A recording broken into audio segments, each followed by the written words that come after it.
Hello there, friends, and welcome to the Monday show. I think it says 64. Yeah. I'm your host, Wes. With me, as always, my good friend Roots. Roots, how you doing, buddy? Good, good. Actually, I was had my apprehensions, Wes. I had about 2 seconds of, am I going to hear echo loop? And I don't hear it, so that's good. I was ready to start cursing, start freaking out again. Actually, I went back and I looked at it and I thought, man, because I honestly I didn't know. I was like, man, did I like just freak out and like say a whole bunch of stuff? I said one thing, and I was like, eh, I was so confused. But we fixed it, and so now that echo loop isn't out there anymore. 154 people got to see it. That's it. You special lucky people. Yeah, they'll tell stories about it one day, I'm sure. Yeah, yeah, I'm pretty sure too. So basically, what you're saying is today's Monday show not a clusterfuck. Yeah, yeah, no clusterfuck today so far. Everything seems good. Now I'm waiting for Spry Guy or somebody to say I've got an echo or something, but no, everything's good. I think. Well, Yeah, that's good news, Roots, because as you well know, or I guess I'm just assuming, uh, the Monday Show 64, I gotta think would be a fairly highly anticipated Monday show. yeah, especially what's funny, Wes, is like I haven't heard from you most of what's going on. I'm like looking forward to knowing what Wes's thoughts are on the G2, the PS5. I've seen a lot of chatter in our Discord. I've seen it on Reddit. But I haven't tried any. I don't have any, you know what I mean? Like I do have my opinion, and I've stated it in the Discord, and I thought about it after I posted what I posted today, and I thought, you know what? I haven't tried shit, man. I don't know anything, dude. Can't tell you if tracking's good. I can't tell you how it looks. It's what Wes is going to tell you today. So, Well, that's the awesome thing about our channel and the way we approach these types of things. Generally, we're not a hardware channel. We generally cover the games, and I mean, to some extent, that's going to be true today. We're going to change up the structure a little bit. Instead of having games and then topic, it's all going to be one big topic. We're going to talk about the games through the lens of these pieces of hardware that we're going to be talking about. And we do things a little bit different when we cover hardware here. I'm not going to give you a cold, hard, segmented, review of these pieces of hardware. We approach it a little differently. We approach it as I feel like many, if not most of you would, and we just put the thing on and play games, right? I don't spend time trying to break it, looking for flaws. hmm. I play the games and I report my experience. This is how I cover hardware, and I feel like that's a little bit different than most other channels. And I got to think that I'm sure if you watch the channels like I watch them, you'll notice that they generally tend to trend with one another. You'll have one fairly well known, uh, media source come out and review something a certain way, and then all of the others kind of just seem to fall in line after it. None of that here. I'm basically, I've spent the better part of the last day since I got off work last night, running these pieces of hardware through the paces, playing games, and I'm basically going to give you my experience here tonight uh, in this brand new next gen hardware. Yeah, that's what's good. That's what's good about for me too is I don't watch much other stuff. I got so much stuff going on that I don't know what everybody else is trending towards. I have no idea. I have no idea what anybody thinks. I have a couple of ideas because of what people have said. Other people have, like, I know what Sebastian thinks. I know what a couple people think on the G2, but mostly on the PlayStation 5. I don't know jack crap, and I need to actually get in and I've been hanging out. I say hanging out. I've ran a couple times with Dave Station VR, and I need to like he's cool, dude. Like I need to I never, because I didn't come in through the PlayStation VR. I didn't really get to that channel, get to know it like you have, and I'm starting to get an appreciation for it. So for Yeah, PSVR cool without Pro. dudes over there, and an amazing, amazing community. The PSVR without Pro community. For those of you who have PlayStation VR, I'm sure you already know this, but if not, definitely go over there and check those guys out. Dave, AJ, Brian, they're all cool dudes. Jeremy King, Desra, all of them, they're all cool, Yeah. and and their Discord, dude. You think our Discord pops off 24/7? It's nothing like theirs. I mean, they've got hundreds upon hundreds in there, constantly talking PlayStation VR. Yeah, it's the best community for PlayStation VR and probably VR period. But I'll tell you what, he's doing the same thing. I watched him in the lobby. He's doing the same thing I do. He goes up and he's like actually greeting people and talking to them and getting to know them, and I thought that was really cool. So, but yeah, So anyway, that's my little. Roots found another person that's as sociable online as he is. That's Yeah, incredible. yeah, it is. It was cool. So yeah, we're gonna get to that. We're gonna get to G2 eventually. Um, I will say this with the G2 right off the top. My experience with G2 very different than pretty much anyone else's. I've seen reviews on both sides of the fence, and I can't say that I agree 100% with any of them. I've had a very unique experience with it, but we'll get to Hmm. that. Roots is going to talk a little bit about his experience with 90 hertz Quest. My experience with it's been about 5 minutes. You know, obviously I've been in these other headsets. I haven't had time to check it out, but I did do the update, and I jumped in for I don't know, probably less than 5 minutes. And I mean, what I saw was cool, but I can't really speak on it. So that's what my friend Roots is here for. I smile and laugh because it's like a second thing for you. You're like, I may or may not go in and check out the 90 hertz. Radio Run's been trying to get his to update for like 2 days now. And that's one of the flaws of I don't understand what's going on with the Quest, like with the Rift. Like there's an up. I thought there's an update button. You can just click it and it updates it. Now, I mean, you can force it, but for the most part, you're supposed to just set it to the side and just wait. And I don't have patience for that, bro. Like I want the shit today. I mean, I went through paces. I was talking to Oculus support. I don't ever use support, Wes. I was like, where is my 90 hertz? I need to see it. And I don't know. It was weird. So Well, I mean, it was just there for me. I'll put my Quest on for a moment last night to get in and change a few settings. Basically, was the reason I had it on, and I just happened to notice that the option was there to put it in the 90 hertz. I found it a little bit interesting because the news sources I read regarding this all said that the 90 hertz was going to be enabled by default, but I had to go turn it on. Like it was on 72 with the option to go to 90. So that's what I did. Cool thing is though, you can now super sample from the Oculus Home. You don't have to use Tray Tool anymore. You can go right into your link settings and set it to 1.1, 1.2. I think it goes up to maybe 1.5 it that does. you can set it to. It does. And it scales for your card too. Because like I did it my first time, I was messing with the slider. And then it was at one spot. And when I came back, the default had moved further up the line from where it was the first time. And then it stayed there.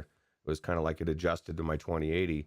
And this is like, I'm going to admit something about myself a little bit. I didn't want to say, Wes, but I had a little bit of tad bit of envy for your 3080 as I was going through some of my paces. I was like, man, like, cause I'm hitting a wall, especially with the 90 hertz. Trying to do it through virtual desktop, and I'll talk a little bit about that when we come up to it. But I'm hitting a wall that I imagine you've already fucking pole vaulted over, and you're like flying population one style down to the valley where I can't see the valley because I'm on the other side.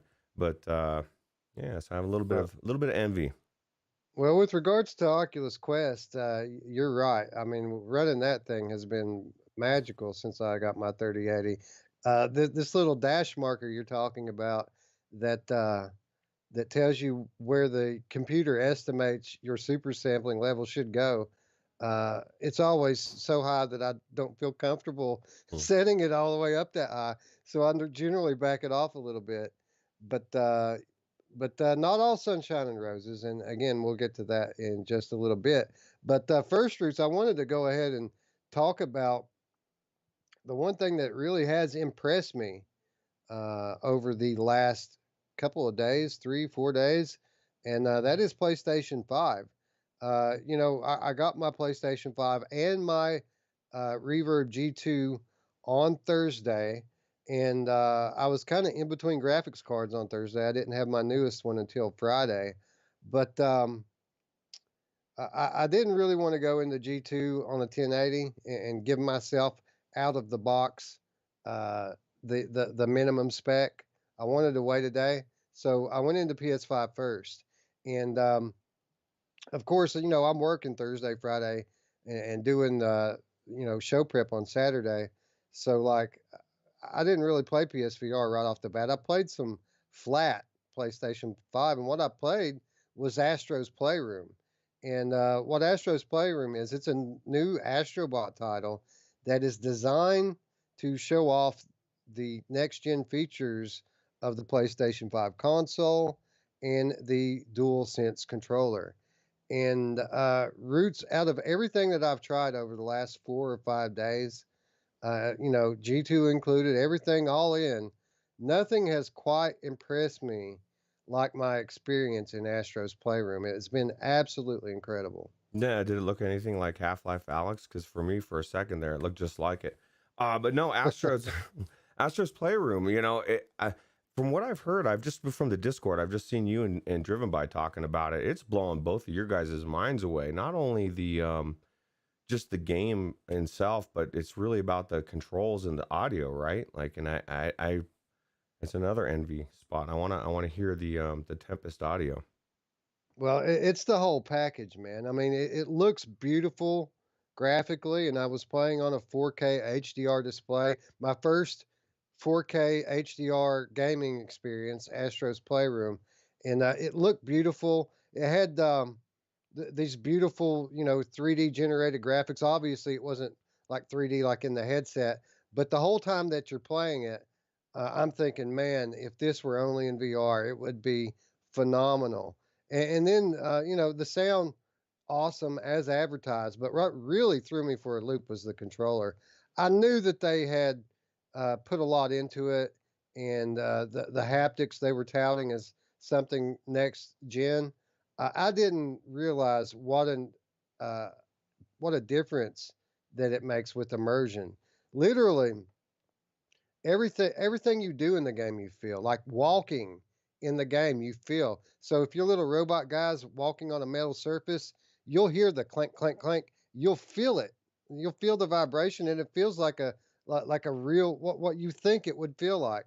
And like just everything that you interact with has its own uh, sound and feel to it to go with what you're looking at. And it really is a new gaming experience. One of the things that really blew me away, one of the levels I played in Astro's Playroom, it's raining, and it begins raining, and of course the sound all around you, it really is spot on. But that little Astrobot pulls out an umbrella, and the rain sound becomes a little pitter pat. Like we've all had an umbrella. You know what it sounds like when rain, light rain hits an umbrella. So it has extremely realistic 3D audio of this umbrella. But what really, really brought it home was the controller, because right along with that pitter pat, I felt vibrations in my hand that was extremely similar to the vibration you would feel holding an umbrella with the Wow. rain hitting it. It was absolutely incredible.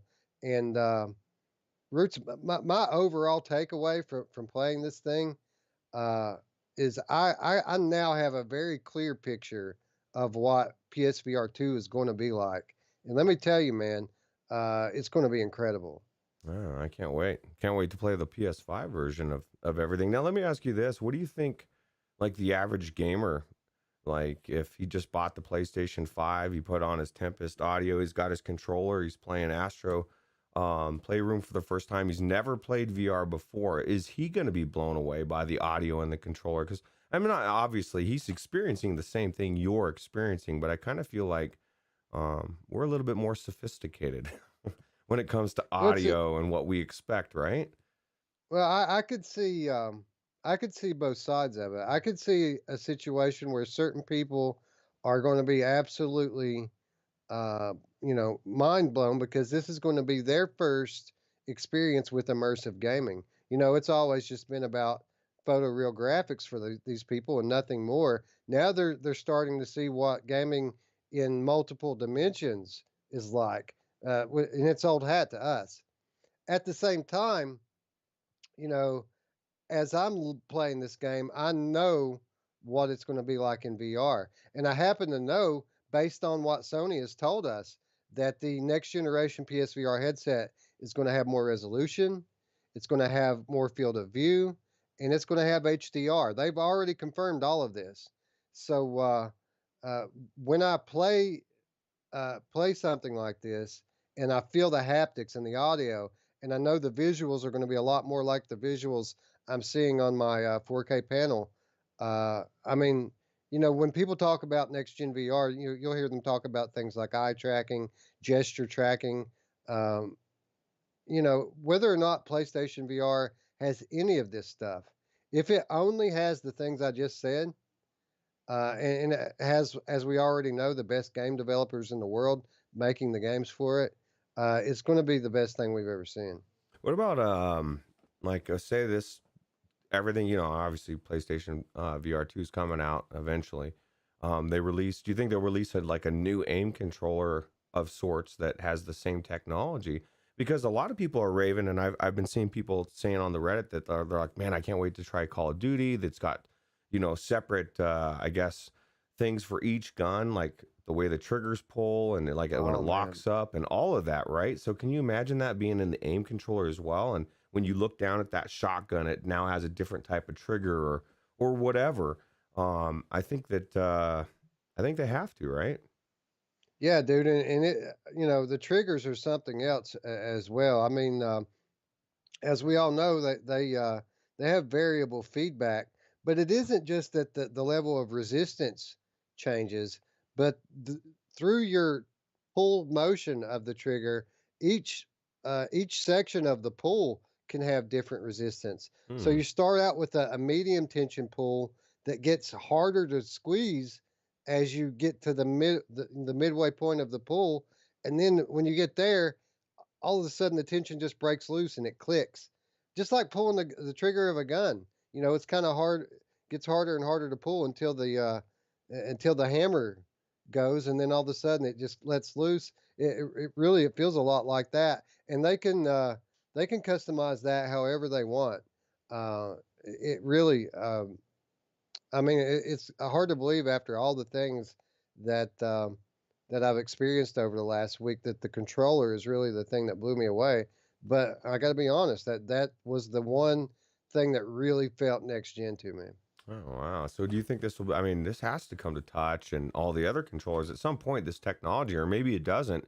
And that's like the amazing draw of the PlayStation VR versus all the other ones, right? I don't know. That it's definitely something that I see would eventually be standard in controllers, right? Like, because everything kind of moves together, and this seems like the next generation leap. And how much do you feel vindicated for like I mean, maybe you don't consider it trash talking in a sense, but like everybody's been raving about Xbox for so long, I still hear people delusional telling me that it's like right up there, and like they're not doing all this next gen shit. It's the same console, just more powerful.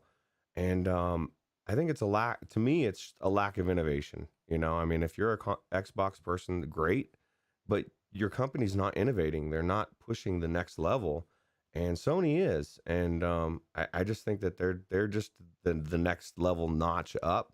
With the PlayStation 4, Sony kind of propped themselves up above Xbox, and they were looking down. And now with PlayStation 5, they're like fucking.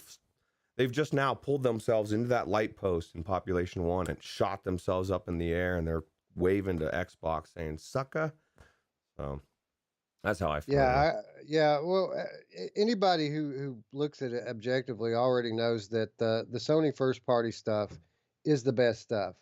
Uh, cross cross platform titles generally tend to perform similarly amongst the different platforms, but people were expecting a little bit more of a gap this time. But Xbox on paper, if you're only looking at those T flops, they're supposed to have a pretty significant power advantage. But in the early testing, head to head of the cross platform titles, uh, you know, Sony is performing a lot better than many people expected them to in these. And you're basically seeing pretty much parity between the two. In some games and scenes, Xbox is slightly better, but in some games and scenes, the PlayStation's slightly better, and that wasn't supposed to be the case. Xbox was supposed to always be up here. So it really just goes to show um, the cross plat experience is largely going to be the same on the two consoles. What's going to set them apart are exclusives, and as we all know, Sony has the market on that. Well, and then I would also add, like, if I go into, well, I guess Hellblade was going to be a bad example because it's not going to be on PlayStation, but a game that is on both of them, and I jump in there and I've got my controller, which is better, and I've got Tempest Audio, which is going to give me a better surround sound. I would say that I don't care if it performs a little bit better. I've got the superior gameplay, for me anyway. I mean, the way a game sounds and the way a game feels is just as good as or as important as how it looks, if not more. And so, Yeah, but with that said, it is completely up to those third-party developers to make use of the next-gen features of the PlayStation 5. None of it's going to be automatic. The PS5 versions of these games will take a little extra work if the developers want to use these haptics that are built into the controller. oh hell yeah, I don't see why you wouldn't, right? Resident Evil 8 with that new controller. I don't know. It'll be Yeah, amazing. man, I can't wait for that one. And tune in next week. We're getting some news on the Resident Evil front, and it's pretty exciting. But the one thing that really sets PlayStation apart from Xbox, in my opinion, as we all know, is VR. We're VR gamers, right? So let's talk a little bit about the VR experience on PlayStation 5 as it is today. Now, what I've been speaking on up until this point is what VR is going to be on PlayStation 5. When the new PlayStation VR platform comes out, it's going to be absolutely amazing. I mean, even just last week, one of the Sony executives was asked in an interview about what VR on PS5 is going to be like, and basically, their answer, to paraphrase, was that they have set a certain standard with the PS5 experience, and that they would expect the VR experience on PS5 to be of the level of quality that the PS5 deserves. So basically, what they're saying is you can expect the PS5 experience to extend into VR when that day comes. But what about today? What about backwards compatibility? What about PlayStation VR 1? As you know, I've had high hopes for this. Really, the whole reason that I was so gung ho about pre ordering this was because I was finally going to have the opportunity to play all of my old favorites. And let me tell you, the PlayStation VR catalog is still my favorite in VR. But I was finally going to get to re experience those games on a truly powerful piece of machinery. And a lot's been said about whether or not we're going to see upgrades, whether or not it's even possible running in back compatibility mode for there to be upgrades. And we've heard different things from different people, right? We've heard Upload VR and Road to VR say that there's absolutely zero difference. We've heard PSVR Without Parole say that there's differences in some games.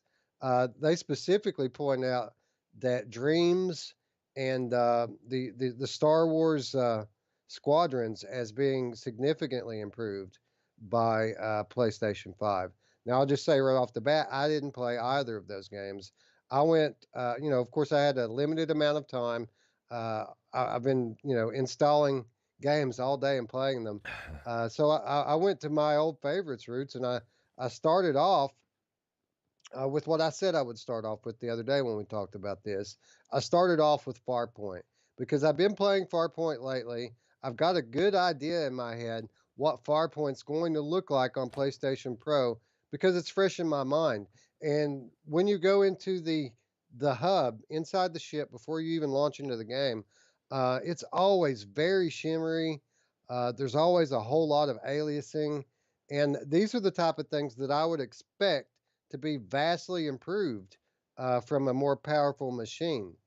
But I got to say, Roots, going into Farpoint on PlayStation 5, the improvement was minimal. Hmm. Um, it seemed like maybe there was a little bit less aliasing, but for the most part, it was still very shimmery everywhere I looked. Well, you were expecting to see it clear.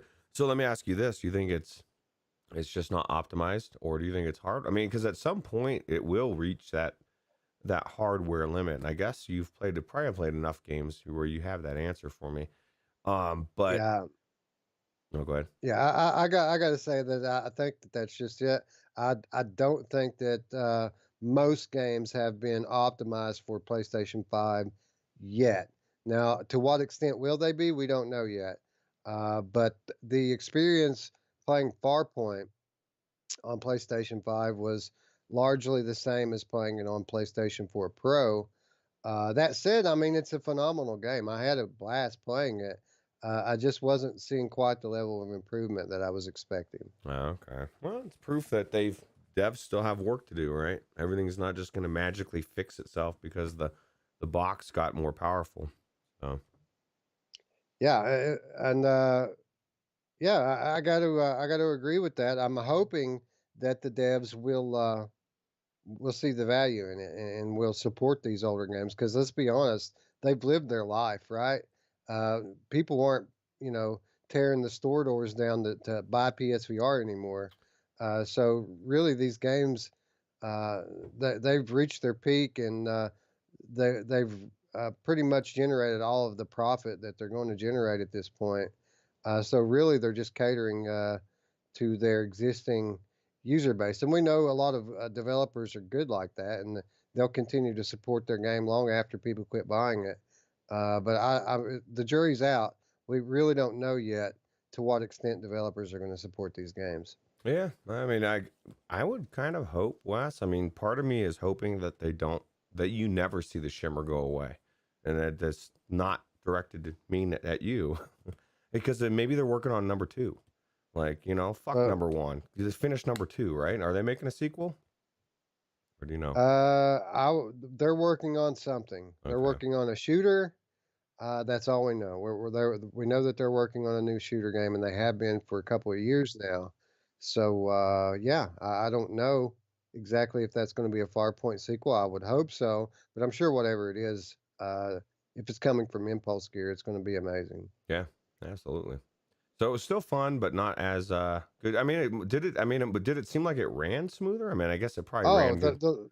and let me just go right off the top here and say, um, the load times are significantly increased across the board for everything I tried. Uh, there is a lot less waiting around to get in any of these games. I mean, it was really impressive on that front. Oh, good. Well, that's cool because the load times were kind of a long. I mean, I guess they weren't long, but they were longer than I would have liked, right? Yeah, they were very long in some games, and No, I mean in this yeah, game, but they've yeah. been in most games. They've been reduced by half or more the wait time. So Oh, cool, uh, it's a significant improvement on that point. cool. So from there, I went into my very favorite game, uh, and I went into Resident Evil 7. And interesting, Roots, interesting because I have a physical copy of Resident Evil 7 that I've played through pretty much through the very end boss fight, and I've yet to record that very last installment of the series for my channel because I loaned the disc out. And while I loaned the disc out, I bought the gold edition of Resident Evil 7, but you couldn't load the physical edition save onto the digital edition gold. So I couldn't ever get back in it to finish what I started, to finish the game. So when I went over to PS5, I installed the gold edition, the new digital one, and I was just basically planning on loading into the first level, playing through some of the guest house because I've played it enough to I know what it looks like. I'll be able to recognize improvement. But much to my surprise, after installing the gold edition on my PS5, it asked me if I wanted to continue my game. And I've never played the gold edition before, Roots. I've only played the physical one. So I said, sure, let's continue.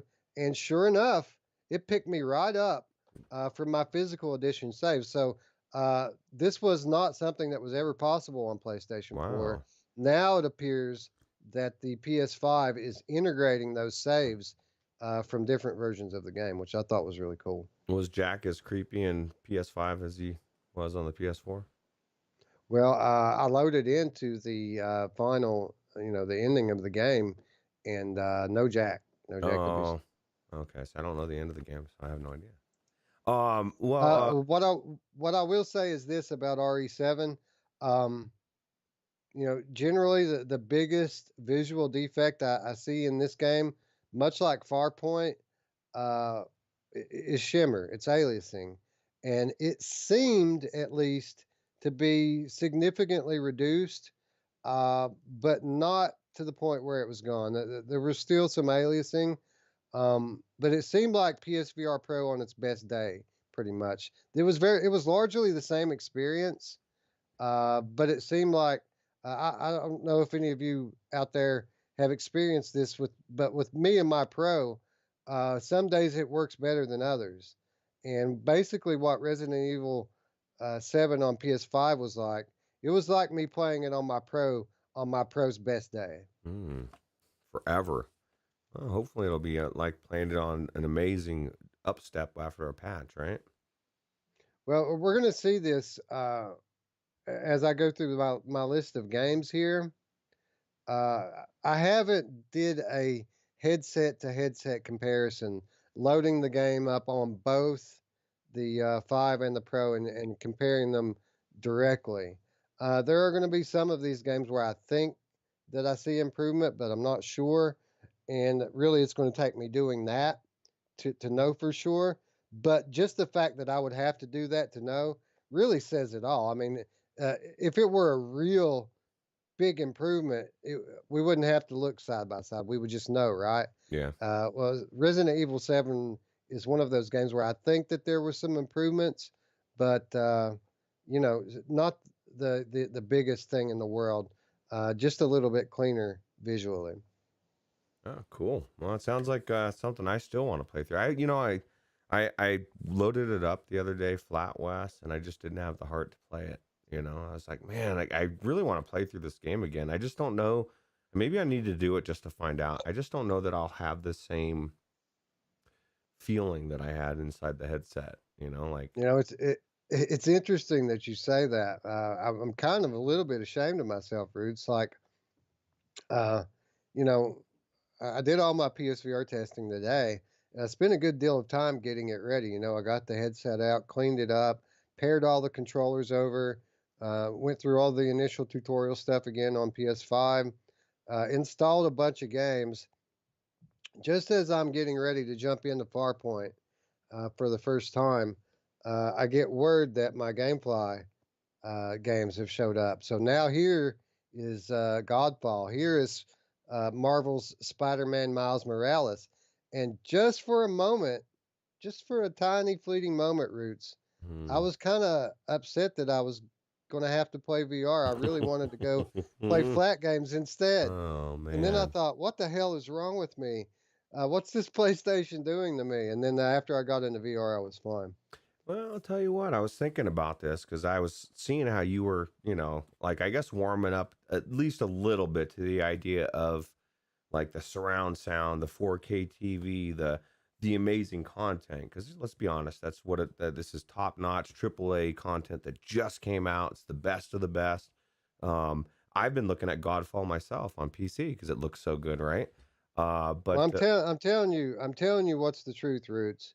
The flat gaming experience today, the next gen flat gaming experience today, is something different than anything that we've seen before. Like with the high resolution, high contrast displays, with the haptics, with the sound, with all of it, the ray tracing, all the bells and whistles we have now. It really is something different that I've never experienced before. Yeah, well, I'll tell you what. There's I believe content trumps a lot of things, and there's a lot of good flat content out there that I really want to come to VR. I mean, there's something about being in the experience versus looking through the window, but sometimes that window looks pretty damn good. and it's the gameplay is can be phenomenal. Now, I guess I'll talk to you off air about Godfall just because I don't know if people really care on a VR show.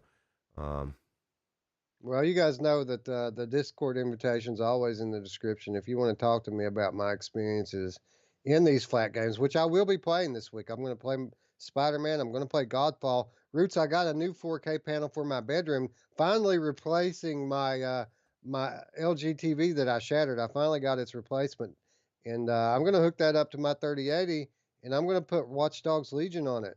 So I got some gaming ahead of me this week, and well, tell me some non-VR gaming. when you do that, tell me. I'll buy it because I've been thinking about getting it. I just to be Legions look so different, and I know Derail has it.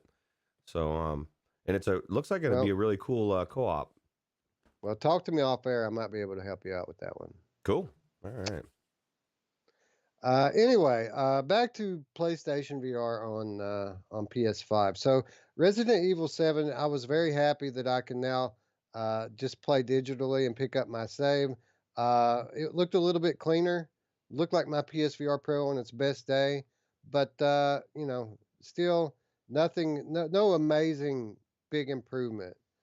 Um, so from there, I think I went on to I went on to Here They Lie, and I've been waiting a long time to play Here They Lie. I love this game so much. I play it once a year, and I always play it in October, but I skipped this October, waiting on my PS5 to get here. And Roots, visually with Here They Lie, I could tell zero difference. And furthermore, I was taken a bit aback by it because I didn't remember certain things about this game. I didn't remember that it was a blink turning only. Like you could change it to smooth turning, but they force a vignette when you turn, and Mm. it's a very strong one. So actually, blink turning is preferable here to the smooth turning. Um, Visually, uh, it looks the same as it always has. It looks good. Uh, things in the distance are kind of blurry. Things close up look pretty good. Um, Still a phenomenal game and one of my favorite games in VR. The one thing that really stood out to me that I wasn't expecting, Roots, was the audio. The audio just seemed like way better than I remember. And I don't know if that's a difference on the PS5 or just my faulty memory. Mm. But the sound effects in this game are bone chilling. And it really helps to create the tension and the immersion that you need for a great horror game. I'm assuming they didn't update this. There was no patch for PS5, so there's probably not using Tempest audio. Yeah, and I'm not holding my breath waiting on one either, um, I because wouldn't the either. tangentlemen as they were don't exist anymore. I mean, tangent games is still a thing, but the guys that were there then and the guys that are there now are largely different. I really don't expect this game to ever get a sequel or any more support. Period. Um, but this was the case in a few games, Roots, that I felt like the audio really had some extra pop to it. And I don't know if it's just the power of the audio, the dedicated audio chip in the PS5 really making the audio stand out more, or if it's just something that I noticed before and forgot about. Yeah. Well, Drillo is saying in the comments there, the chat, that the savior quest of VR is actually going to end VR, and VR enthusiasts are going to go flat because of what you're saying. But see, Drillo, you're discounting the combination of the two things right now, right? I don't know. We went through this yesterday. I had Ruuts rants. Go back to yesterday's episode to hear how I feel on the Questicles downgrading VR. Yeah, I think people are still kind of stuck in the mindset of the Quest One. The Quest Two is capable of some very very good looking VR games. Obviously, nothing's ever going to be on the level of PC, but whatever was on the level of PC graphically, it's not all about graphics. I can say that it does well enough to really. I mean, it's superior to PlayStation VR in some ways and inferior in others, but I would put it about on that level in terms of visual quality. Yeah, yeah, I agree. I like it.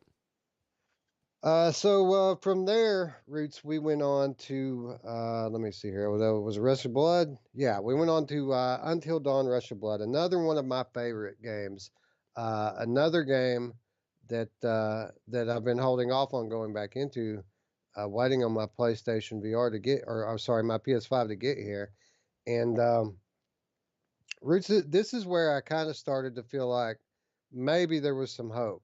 Because at this point, to be quite honest, I was very cynical about the prospects of PSVR really getting any better on PlayStation 5.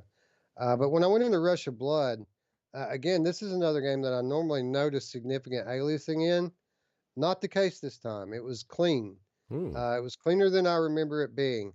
The only problem was when I went into the game, I got this message from the PlayStation 5 saying this game may not behave as it normally does on PlayStation 5. And I didn't know what that meant until I got in the game. There was two or three times as I played through the level that the pause menu just blinked up on its own, Hmm. which kind of sucked. It was immersion breaking, but it wasn't that big of a deal. But I got to say here, Roots, another game that I felt like the audio sounded a little bit better. I think that the visuals looked a little bit better. But again, this is me going from memory, not me going head to head with the two headsets. Oh, that's coming soon. I'll tell you what. This game and the last game. Well, not the last game. I guess RE7. Those are the two games that really like draw me back to PlayStation VR, even though I don't have it. They're the games that I miss playing the most, I guess I should say. Just because I love roller coasters in VR, I love shooting things in VR, and then you add the creepiness of this, and not only that, Wes, that was one of my favorite things. Guilty confession to throw new people in VR into this thing because the beginning is so tame, and they really, if they don't know what it is, like that, you can just it's just so slow, and it just seems like a nice little roller coaster. You're just shooting these little trinkets, right? And then it just starts getting creepier and creepier. And I've had people like start thinking like, what is going on here? Yeah, it's kind of rude, but it's funny at the same time. So So yeah, I felt like again, this was fairly similar to my experience with Resident Evil 7. I felt like it was my PSVR Pro on its best day. Like it was better, but just marginally. Like I mm, didn't feel like it was night and day improvement, but I felt like this one might actually be a little bit better. And you're right, this game is just phenomenal. The roller coasters, I still feel them when I'm going down the track. I'm not desensitized to VR to the point where I don't feel the movement of the coasters. The coasters in this game still get me in the stomach a little bit. So not only do I still think this is the best roller coaster in VR routes, I feel like it's the best haunted house in VR, and it's my favorite rail shooter in VR. So I mean, this is one of my favorite games, and I was talking to D-Rail the other day. D-Rail has never had PSVR before, what? but now that he's got his PS5, he got a deal on one, and Oh, he's just waiting on his camera adapter now, and he's going to get to play this and a bunch of other games. how cool! So this the PlayStation 5. Now, am I remembering correctly that you have a new camera for it? It comes with it with the adapter, or did it use the old one? I know that there was an adapter. I didn't pay as much attention to it as you did, Wes, because I'm not getting it, so I'm like, fuck it.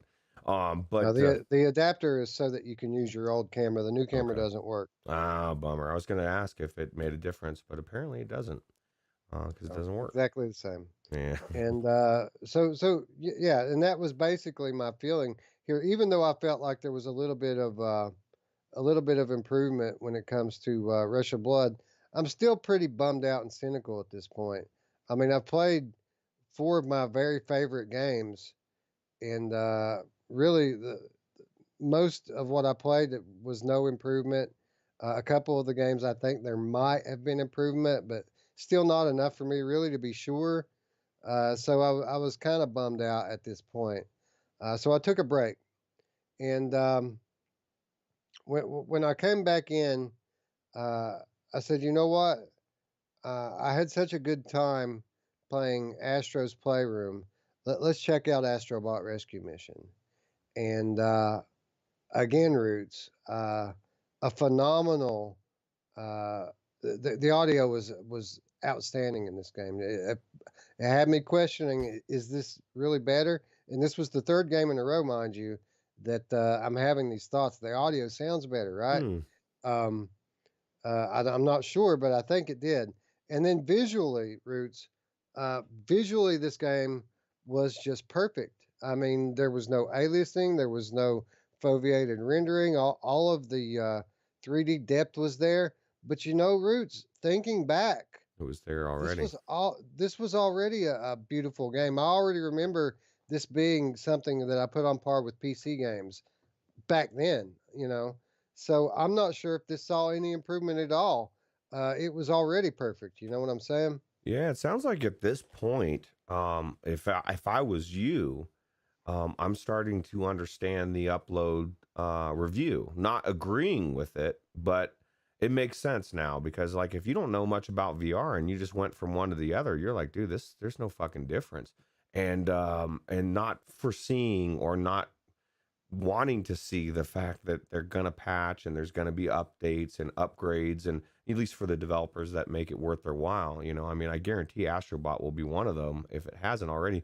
I'm surprised that none of them outside of Blood and Truth really came out and said, "Hey, we're making it for PlayStation 5, making an update."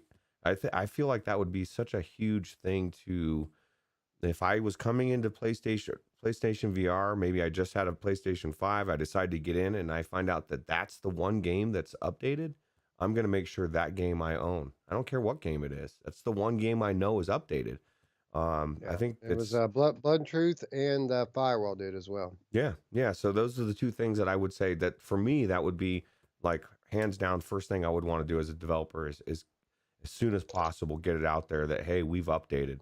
So I think we'll see a lot more updates than we think, sooner than we think, at least for the bigger games. But I totally agree with like stuff like Here They Lie, and there's certain games that they're just so far gone that from a developer standpoint, it's just not going to be a draw to bring people into the game, and so now you're spending resources and time for really no reason. So Uh, yeah, I agree. And I'm hopeful that one day we'll get to the point where we're starting to see a lot of these updates. But with Astrobot, again, I couldn't tell one way or the other. That game's always been beautiful. What what really did surprise me though, Roots, it's been a while since I've been in the game. I forgot just how friggin' amazing this game is. I mean, we all know that it's the best platformer in VR. It's one of the best platformers of all time. But if you don't play it for a long time, you forget what that means. This is a top-notch AAA production. It's outstanding, and I didn't want to stop playing it.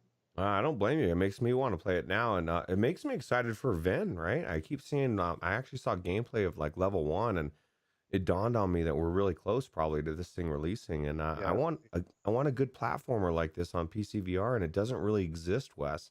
They've got Lucky's Tale, and that's okay, but nothing on this level. And I'm not saying Ven will be on this level. Maybe it will be. But I just want something cool to tide me over till I can get back into PlayStation VR, which will probably be a yeah. while. I fully expect Vin VR Adventure to announce its release date next week. Oh, nice. They promised on their Discord a couple of days ago that there's a big announcement coming next week. So I gotta imagine that's probably what it's going to be. Hey, I can't wait, man. I'm excited. Now, what do you think about Drillo saying he saw six PlayStation 5s at Walmart or Target on the shelf? There- They're probably earmarked for Black Friday, if I had to uh, guess. yeah, that's crazy. I mean, it kind of made me wish I had $500 to just drop because I guarantee there's probably one floating around the springs right now. I just don't have the money for it. Um, so it's just not going to happen, Wes. Not right now. Yeah, I don't. I haven't been watching the chat, so I don't know the context of the conversation. But I see Jarillo giving the CV1 res versus the PSVR res. You can do that all day, bro. The PSVR res in the right game, it looks better than the CV1, and you know as well as anybody what upsampling can do to the. It can make a device outperform uh, what the spec sheet says. So I get it. I get it. You're PC biased, but PSVR games in large, the PSVR headset is a better visual headset than the CV1. That's what I was just gonna say. The PSVR headset is better visually than the CV1. It was just held back by the hardware. But we're gonna find out. I guess you did get to try a couple games that were updated to the PlayStation 5 hardware. Let's hear about those. Yeah, so that's at this point we're coming up on showtime now. I have to stop playing. I have to go make the show page up. I have to tell Roots talk to Roots about what we're going to do. I'm getting to the point where I can't play anymore, and I'm completely bummed out, man, because I really wanted to come on here and tell everyone obviously the PS5 makes a big difference, or at least there's the potential for it to. But in half the games I played, I saw no difference. The other half that I played, I thought maybe there was one, but it's debatable. I'm going to have to do head to head to really find out. But and again, if I have to go head to head, how much of a difference is there really? You know what I mean? Um, so I'm pretty bummed out. So that's when I went into Firewall.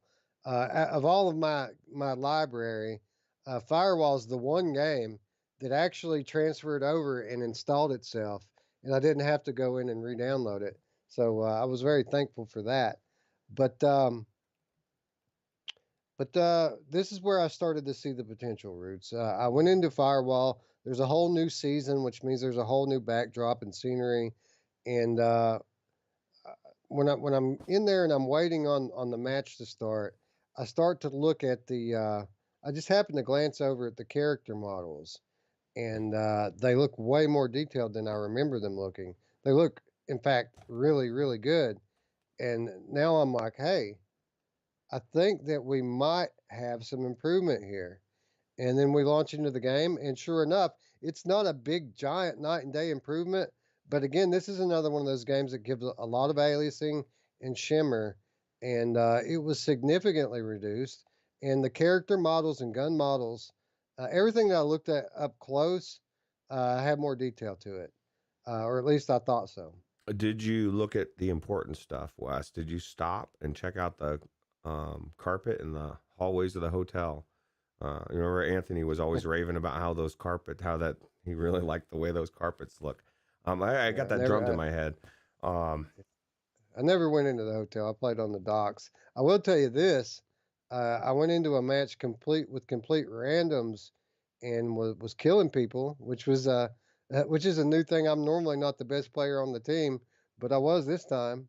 well, I bet you probably ran smoother. You might not have noticed, but I mean, because of the better hardware, everything just ran that much better. And it is a game where something like that would make a difference, frame Yeah. rate wise or So whatever, right?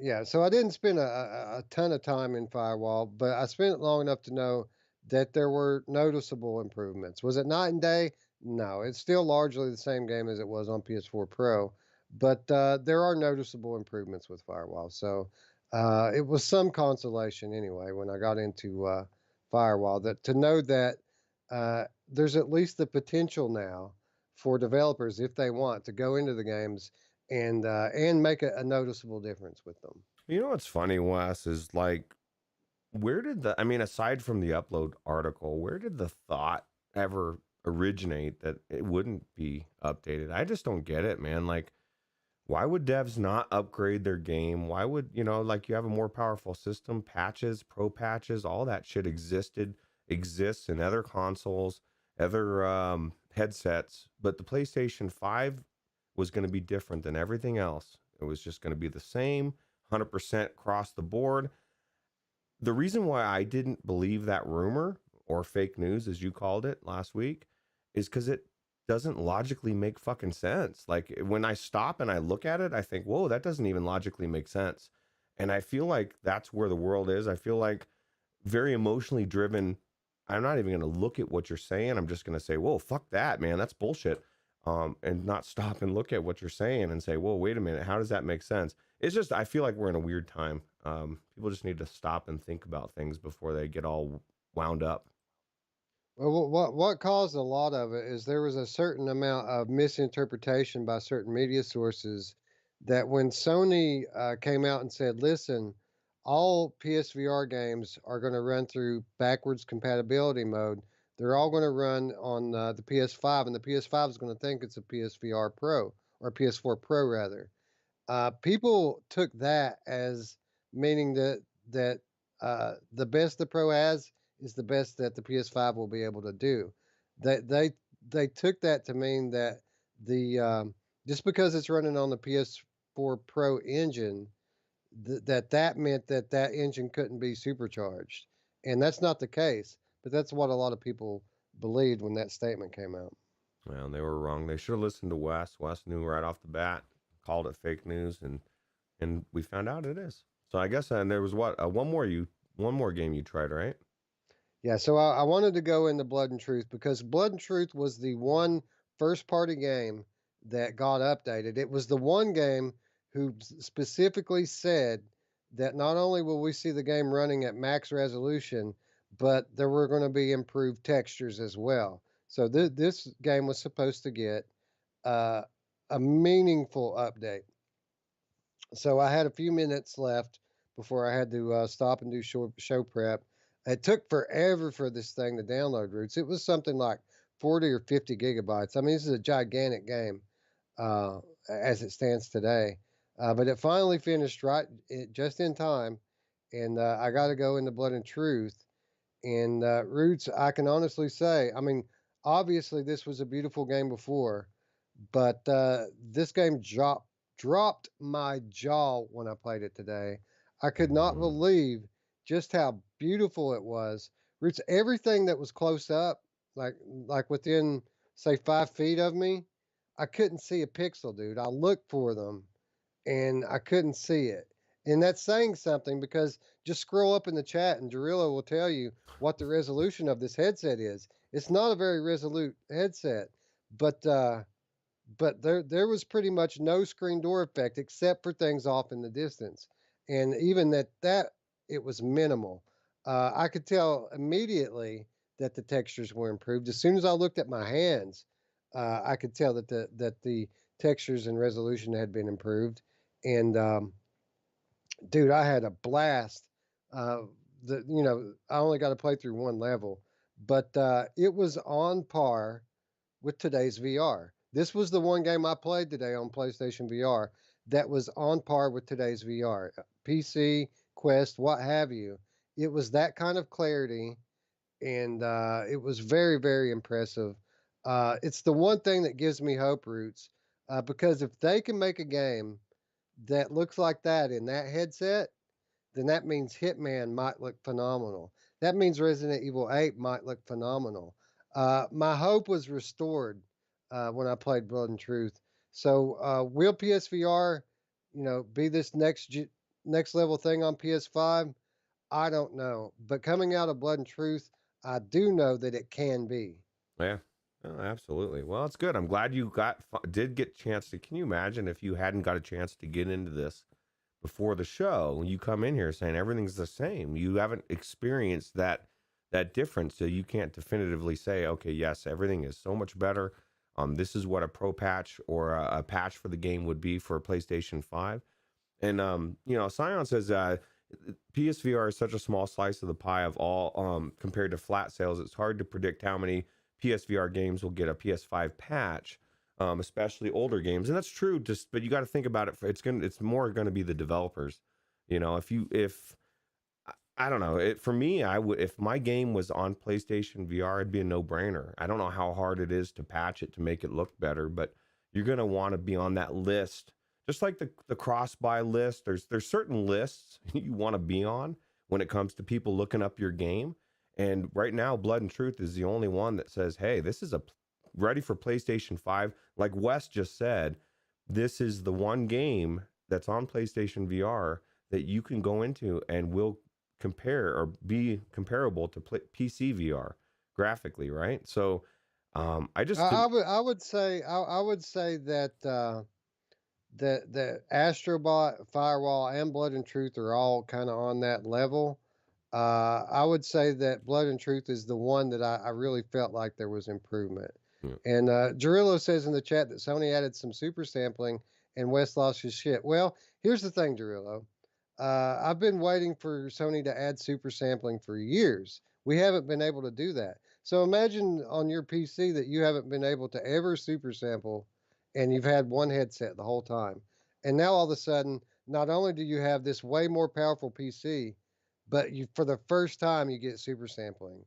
That's what this is like. This game was already beautiful. It was already one of the best looking games on PlayStation VR, and now it's just next level as compared to anything else I've tried on PlayStation VR. Yeah, that's a good point too, and that's something I never even really thought about. Like it's very conceivable that Sony adds a super sampling option where you just a slider, you're able to slide it yourself. There's enough power there, right? Where you could super sample. I don't know if they'll put it in the hands of people like PC does, but I mean the option is there, and for people that have never super sampled. Remember when Anthony had never super sampled and we were like blown away because it's just like it just makes everything sharp and clear and crisp. And why would that not be the same for PlayStation VR than any other headset, right? So So I mean that largely is what happened here. I know you remember just how good Blood and Truth looked before on the Pro. This was Blood and Truth super sampled. I mean, the Drilla pretty much put it the way that it is, but it was already amazing. So I mean, now it's even more so, and I can see why the game was so big now. The file that is because I mean these assets are actually very detailed now. And really, it's not the capability of the machine that's blowing me away. It's the fact that something can look like that in that old headset. right. Because trust me, Roots, I've been underwhelmed all day long, and now finally something looks like okay. Now this looks like a headset that I can deal with for another year, right? Yeah. Whereas before I was like, man, PSVR it's in trouble if they don't bring out a new headset soon. Now I can see it, being okay for another year. Yeah. Well, hopefully they still bring out a new one soon. That's my hope. Yeah, of course, and I think that it's going to come a lot sooner than people.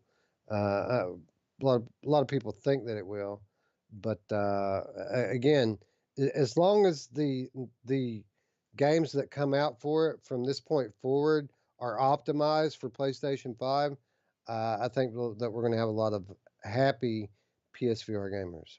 Yeah, absolutely. So yeah, that was the extent of my PlayStation VR experience on PlayStation 5 so far. I am going to do a little head to head just out of curiosity at some point. I am going to check out Dreams. I didn't go into Dreams in spite of PSVR without Parole saying that it's much better on PS5. I didn't go into Dreams because I haven't been in Dreams enough really to to really have a good idea of what it should look like versus what it does look like. So I really just stayed away from that one. But according to them, Dreams and Star Wars Squadrons, those are the ones that really got the big improvement. They really didn't see a whole lot of improvement on Firewall. I don't remember if they tested Blood and Truth or not. I'm sure they did. Obviously, they're not as impressed as I am with it. I was absolutely, you know, blown away with the experience in Blood and Truth. Here's a good. Another one too. Another one too, by the way, where the audio was just phenomenal. Well, here's a good one to try. And I'm assuming you own it on PlayStation, but No Man's Sky, just because Mm. it's such a beast to run. I guarantee it has to run and look better on the PlayStation VR because it just ran and looked like shit. You know. Well, I've the things I've been hearing about No Man's Sky is not promising. It doesn't sound like it's been optimized Hmm. for PSVR on PS5 yet. Now Okay. that it has been updated, like the flat version has been updated for PS5, Hmm. but I don't think the VR version has got the patch yet. But you know, Hello Games, they might not get it on day one, but they're going to get there, right? Yeah. Absolutely. For sure. All right, Roots. I've been talking for a while now, man. My conclusion: should you buy PS5 for PlayStation VR? Not really. I mean, if you're going to spend $300 to $400 on a Pro, then yeah, you should get a PS5. It's only a little bit more money. If you can get a Pro for like 150, $200, then and all you're going to be doing on it is playing PSVR games, old PSVR games, then you're probably better off going that route. I personally would still go the PlayStation 5 route, not only because of the promise of what the new games are going to be like on PS5. I do expect that they're going to be a lot more like Blood and Truth than Here They Lie, but I would have went with the PS5, not only for the promise of those better games, the Hitmans, the RE8s, the GT7s, uh, but also the promise of the new VR hardware to come, the upcoming VR platform that's going to be coming from Sony.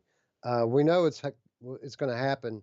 We don't know when, but we do know that it's going to run on PS5.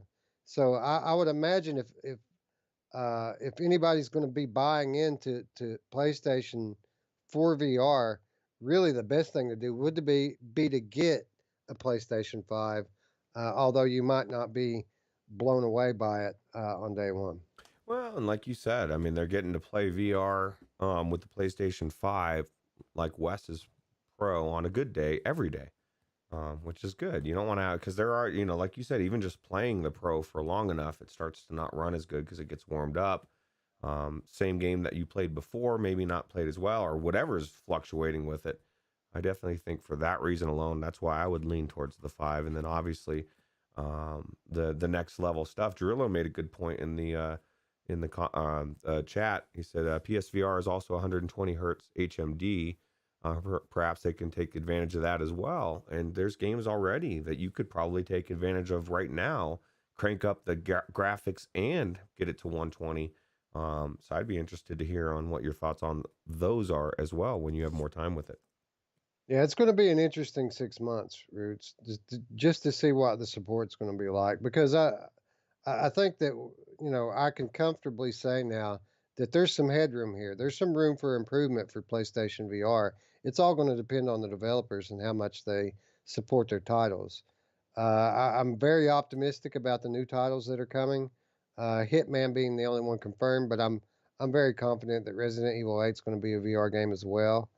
Um, and what the unannounced games that we don't know about yet. I'm very confident that those are going to show some improvement. Uh, Time's going to tell on the existing library. Cool. I'm excited. Anyway, I've been talking for a good minute here, Roots. Why don't you give me some relief and tell these people about your experience with Oculus Link 90 Hertz? It's not just Link either, is it? It's also standalone, right? Now we can start to see some standalone games support 90 Hertz as well, right? Right. They've got to, I believe they have to have it supported. So far, at least as when I tried it, I didn't find any standalone games that were going at 90 hertz. But I believe there's been, even just in the last day, the first game I'm going to talk about, which is obviously my baby, Autica.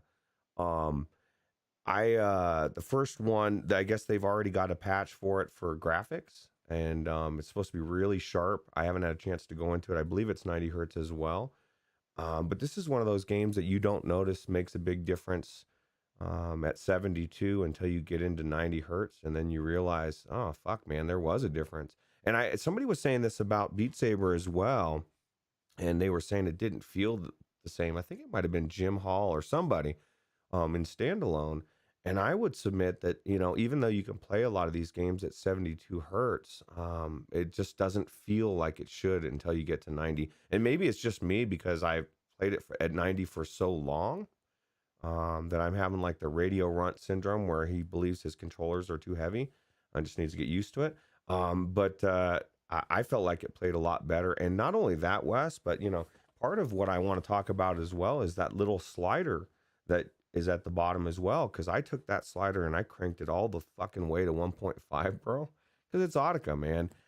And my jaw dropped. I forgot how two things happened, Wes, and at the same time. I forgot how good Autica looks when it's completely sharpened and crisp, and I realized how naive Ruuts' eyes were when it comes to seeing those artifacts, because I didn't believe I was seeing any until I had it super sampled out of the picture, and then I was like, oh fuck, man, there was artifacts.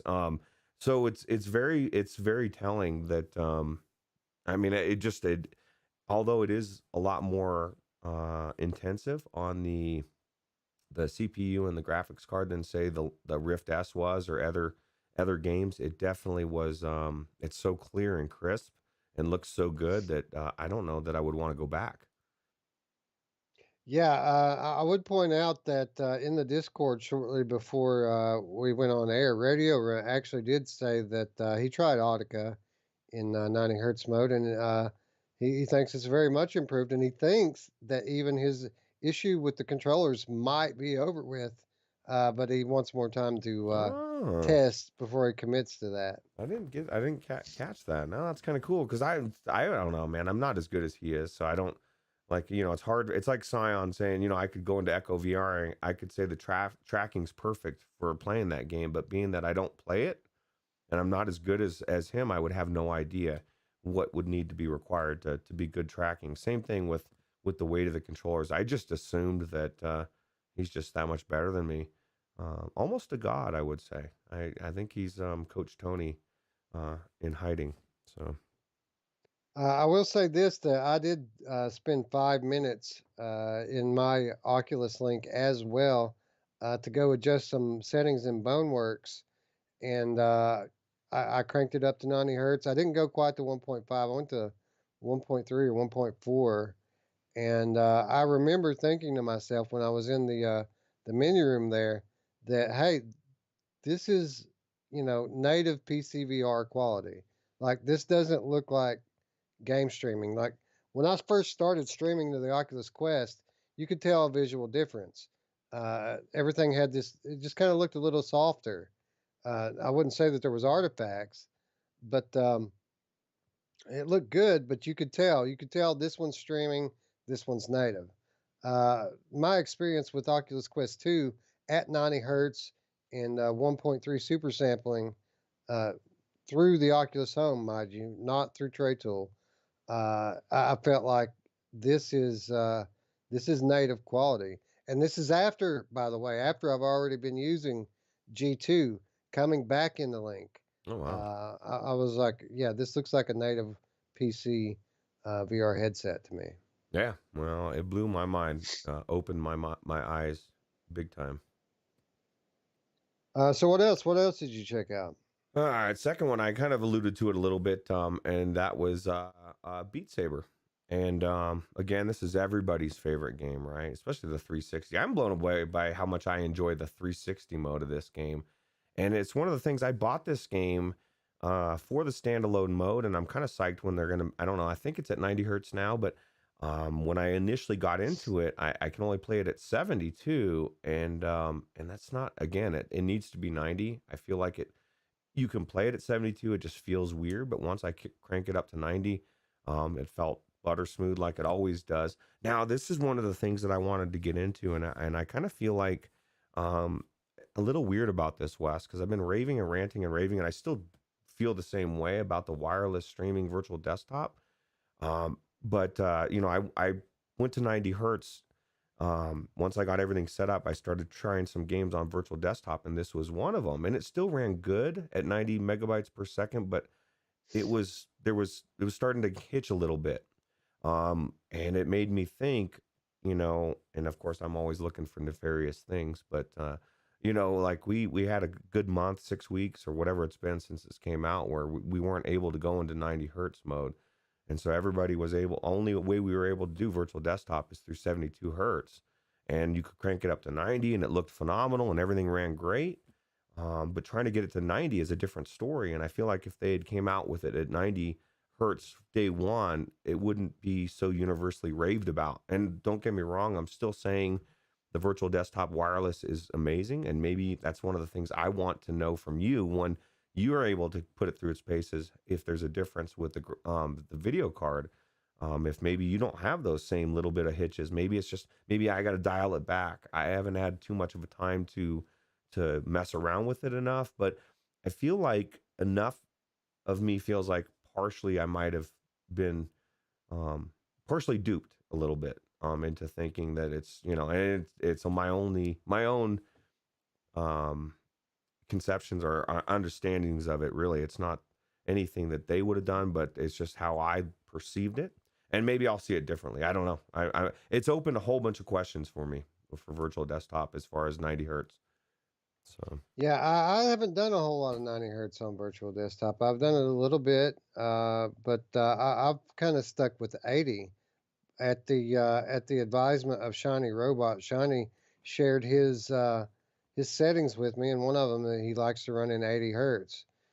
So that's what I've been doing, and I haven't experienced any hitching since I moved to a dedicated access point just for virtual desktop. I haven't had any hitching at all. well, see, that's what I do too. I might try 80 as well.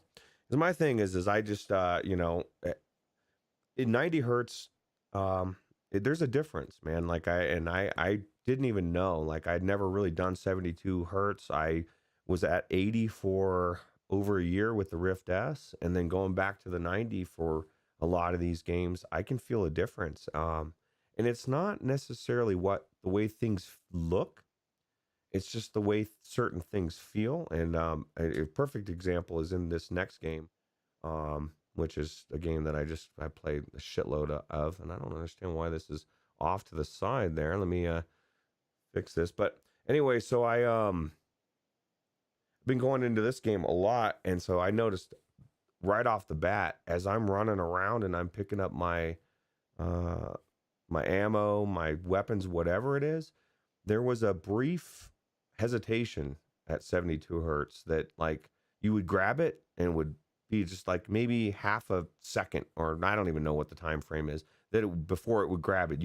I didn't notice it until I went to 90 hertz, and now as I'm grabbing stuff, I'm instantly grabbing it, and I can tell the difference. And I was talking to somebody else in a game last night, and they were confirming to me the same things. So that, at least that's my experience. So I kind of feel like I've got an advantage over the 72 people, and at the same point, Jim Hall and other people on the index at 120 have that much more of an advantage on me, I'm assuming. So Yeah, I haven't really noticed a big difference bouncing between the different refresh rates. I know I kind of joke about it sometimes when I'm getting owned in these shooter games. Like, hey guys, if I was at 90 hertz, you all would be in trouble. But I haven't really given it much thought. I'm not saying that I wouldn't notice a difference if I tried to. But for the most part, as I said at the top of the show, I don't go in to things looking for one thing to be one way or the other. I just go into games and play them and not report my experience. Um, so I don't know. Maybe I could tell a difference if I looked for it, but for the most part, my experience thus far has been, fairly similar between the three settings. yeah, see, that's the thing, is that's the only thing that I could definitively say I noticed a difference for as far as the hertz goes. Now, obviously, the graphics being sharper and better, and people can say the standalone is the exact same, but it's a little bit more shimmery. And of course, the draw distance is different. I mean, if I've got my 2080 cranked up, my draw distance is going to be way more than a standalone. But other than that, I'd say that's about the only difference. But I definitely, for me, I notice a difference just in that brief hesitation. Because when you're running and you're grabbing stuff, if you're not grabbing it instantly, you have to stop and wait a second to grab it. And that's where I notice a difference. I'm grabbing stuff and I'm continually moving, and I'm not having to hesitate for that split second. So I'd be interested to hear from people in the comments or the chat if they're experiencing the same thing, or maybe I'm just crazy. Roots are crazy. You don't know what the hell you're talking about, bro. Well, maybe some more study is in order here for this one. I've certainly enjoyed my time in it, no matter which platform that I've played on. Continually blown away at just how good the standalone experience is in this game. I mean, it's very similar Yeah. to the PC experience. Oh, it is absolutely. So I guess Uh, my next one was something that I was really really curious, and it wasn't even the hertz that made me want to see this, but it was the clarity in the graphics. But Tetris Effect, I just had to see what Tetris Effect would look like, super sampled to high hell, and then also at 90 hertz, because I've been trying to play it at 72. I didn't really notice a difference as far as the hertz, but I'll tell you what, the graphics, man, like having everything completely cranked up, having all the particles there and sharpened, it blew me away again. I couldn't believe how good it looked, and it's just an amazing game. So was this Epic Game Store Tetris Effect or standalone Quest Tetris Effect? This was Epic Game Store that I played with the link. Now I did get the Tetris Effect version um, for the standalone. I have not had a chance to check and see that at 90 hertz or I don't know if they've got a super sampling patch yet or not. Last I looked, I don't think it did, but I'll have to see. But I mean, it was amazing standalone as well. It's one of those games that I'm just surprised that people don't. I guess if you hate Tetris, I can see it. It's just Tetris. But if you even remotely like Tetris at all, it's just amazing. Yeah, man. This is like Tetris Plus to me, and we've already spent many episodes talking about how great Tetris Effect is, and really, like many things in VR, if you don't try it, you don't know. Yeah, absolutely, absolutely. So yeah, man, I got to imagine that was something else on your still relatively new Oculus Quest panels. I mean, I know from experience that the Epic Games Store version of this game is incredible. You can turn the particles up so high, and and dial in that super sampling so much that it's just breathtaking on PC. I haven't checked it out yet in the new headsets though. I Ooh, probably should. yeah, for sure, dude.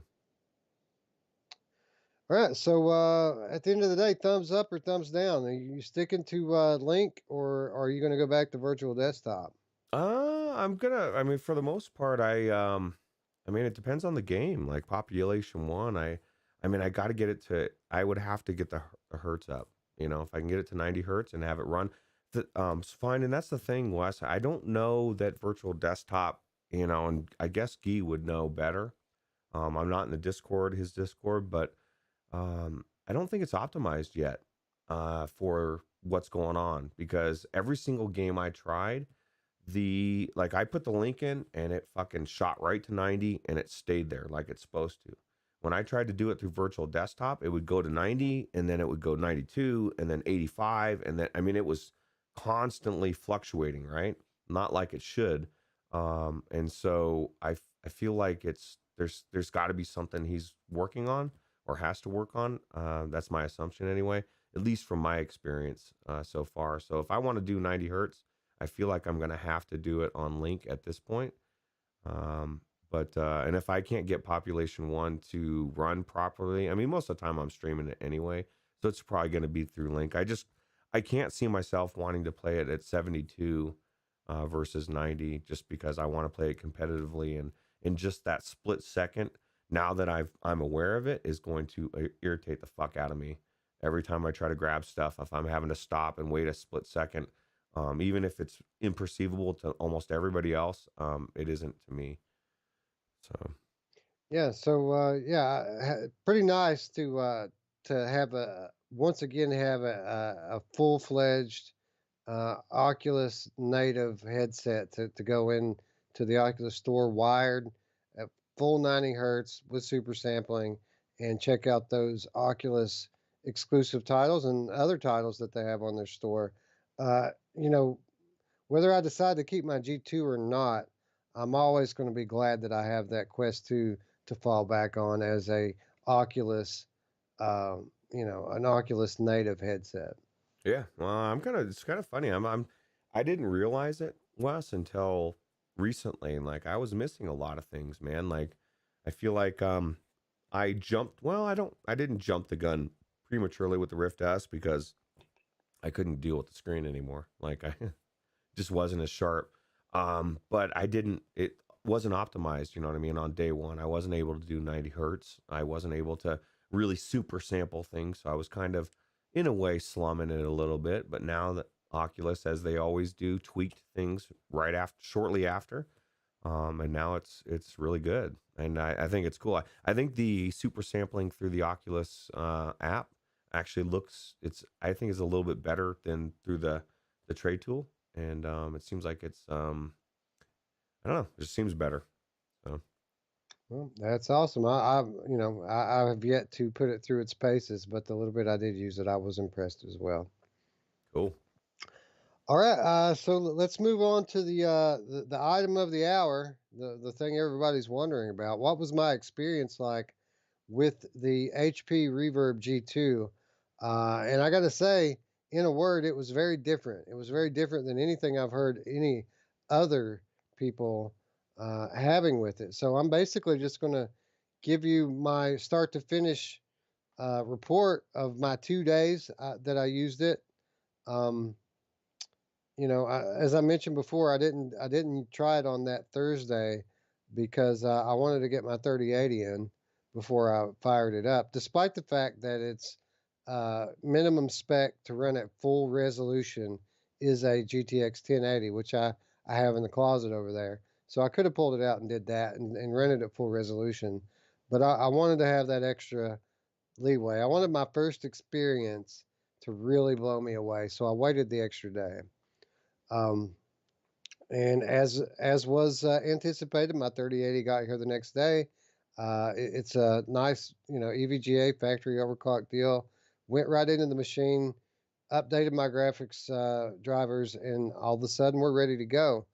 Um, when I pop into the headset for the first time, like a couple of things really stand out to me. One, this is a comfortable headset. Is it as comfortable as like a Rift S or a PlayStation VR? That's debatable. I'll just say that it's very comfortable. The build quality feels very, very premium. So I was impressed with the comfort.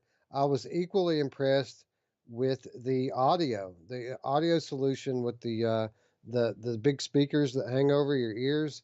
It sounds incredible. I mean, the bass is extremely deep. The highs are high. The lows are low. And here's the thing that really surprised me, Roots.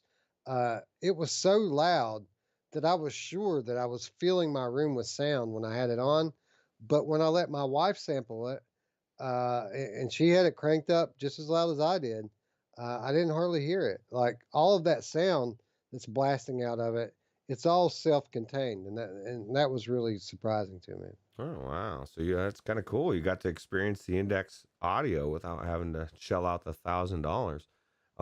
What's Yeah. the quality? They somebody I guess I was reading up on it, and they said that the quality, the build of the earphones aren't as good as the index, but they're still really good. But I guess they like the material they used wasn't as the same. I don't know. That's the only thing I Yeah, know about. I haven't heard that. I heard that they're exactly the same. Everything I've seen has said that they're exactly the Hmm. same. Um, and I don't know that they're the best integrated headphones that I've ever tried by far. Okay, so do you think your ears are going to be that good or not? Huh? My ears, I don't know. I don't know how my ears are as good as they are after seeing Pantera 5 times. So, Oh, I was thinking about VR ears. The VR ears oh, for the VR Quest. ears. Yeah. I don't know, man. I think we're going to be having the audio beamed directly into our brain by the time I get my VR ears. Yeah. Well, that's true. Who knows what the hell will happen? Hopefully it comes soon, right? We'll probably be in lockdown 3 by then. Yeah. Anyway, I put the thing on and immediately I load into the Windows Mixed Reality Home. And initially, visually, I'm not that impressed. The lighting in the WMR initial tutorial part is kind of dull, and I was expecting more high contrast. But after I got out of the tutorial and got into the WMR Home proper, it started to look a little bit better. There are some floating icons in there for like Halo Recruit, for a super hot demo. These all have like phenomenal looking lighting, and uh, and I started to feel better as I roamed these hallways in the WMR home area. With that said, there was a learning curve here. Um, Operating WMR was something different to anything else that I've done in VR before. So it took me a little while to get used to the controls, get used to how the UI works. And they really don't teach you this stuff in the tutorial at all. They just basically teach you how to move around. Um, so it took me a little while. And that was the beginning of my friction that I've had with this headset. And if I had to have one thing that's really stuck out to me about the headset over the course of the 2 days, it's just that been a lot more friction than I was hoping for. That's a bummer. Well, everybody knows friction sucks, right? So how about when I guess so you got all that straightened out and then the friction kind of stabilized, I guess. You didn't have as much friction. Uh, well, not as much, but when you have a shit ton and then you have a little less than a shit ton, it's still a lot of friction. Still a shit So, ton. in order to use WMR on Steam, it doesn't just automatically detect it as a Steam VR headset like it would a Rift. You have to install a special WMR for Steam thing in Steam, and then you can boot into Steam VR. Every time I booted into Steam VR, I was um, I was oriented to the side of the Steam VR home. So the screen, the Steam VR game selection screen was always 90 degrees off to my right. So I would have to recalibrate every time that I went in there. Mm. Um, but after I got that, I got the finally when I got to the point when I got into Steam VR, I could start to see the benefits of this headset. Ruuts, let me tell you, oh my God, this is next level visually. This is by far the most beautiful uh, headset, beautiful picture I've ever seen in a headset. There are no pixels. I mean, there's no pixels, dude, and the color and contrast are all just so perfectly balanced. It adds a level of immersion that I haven't experienced before. It actually, I felt like the 3D was better in the games, just based on the clarity. Everything just seems so real. Even stuff that's cartoony seemed more real in this headset. Wow. You make me want to go out and buy one. So that's cool. So how did Half-Life Alex look in it? Cuz this is like Well, that was the thing. That was of course, the very first game I went to. Right after I got out of the Steam VR home, and I was done messing around, being blown away by just how beautiful everything looked. I decided it's time to start playing games. Right. So obviously, we're going for the big enchilada right off the bat. We're going in the Half Life Alex. So I have Half Life Alex already set up with mods, right? I've been playing the Lost Case, which is a fairly intensive mod for the thing. And as soon as I get into the title crawl, I mean, it is just breathtaking how real and clear everything looks. And then the menu, the UI pops up, and I see a message that I've never seen before in this thing, and it says, "Your video memory is low. ooh. You might experience difficulty playing this game," or something to that effect. And I thought to myself, "Oh God, my 3080 has 10 gigabytes instead of 11, like my 1080 Ti had. Maybe that was a mistake." But then it dawned on me that I've watched people play this game live in this headset. Those people were playing on like 2070s and stuff, even lesser than that, no problem. So I thought there must be some kind of mistake here, and I rebooted my system. Uh, Upon rebooting and getting back into Half Life Alex, um, I played the game, and it's, it seemed like when I first started into a heavy action sequence, I had a couple of stutters.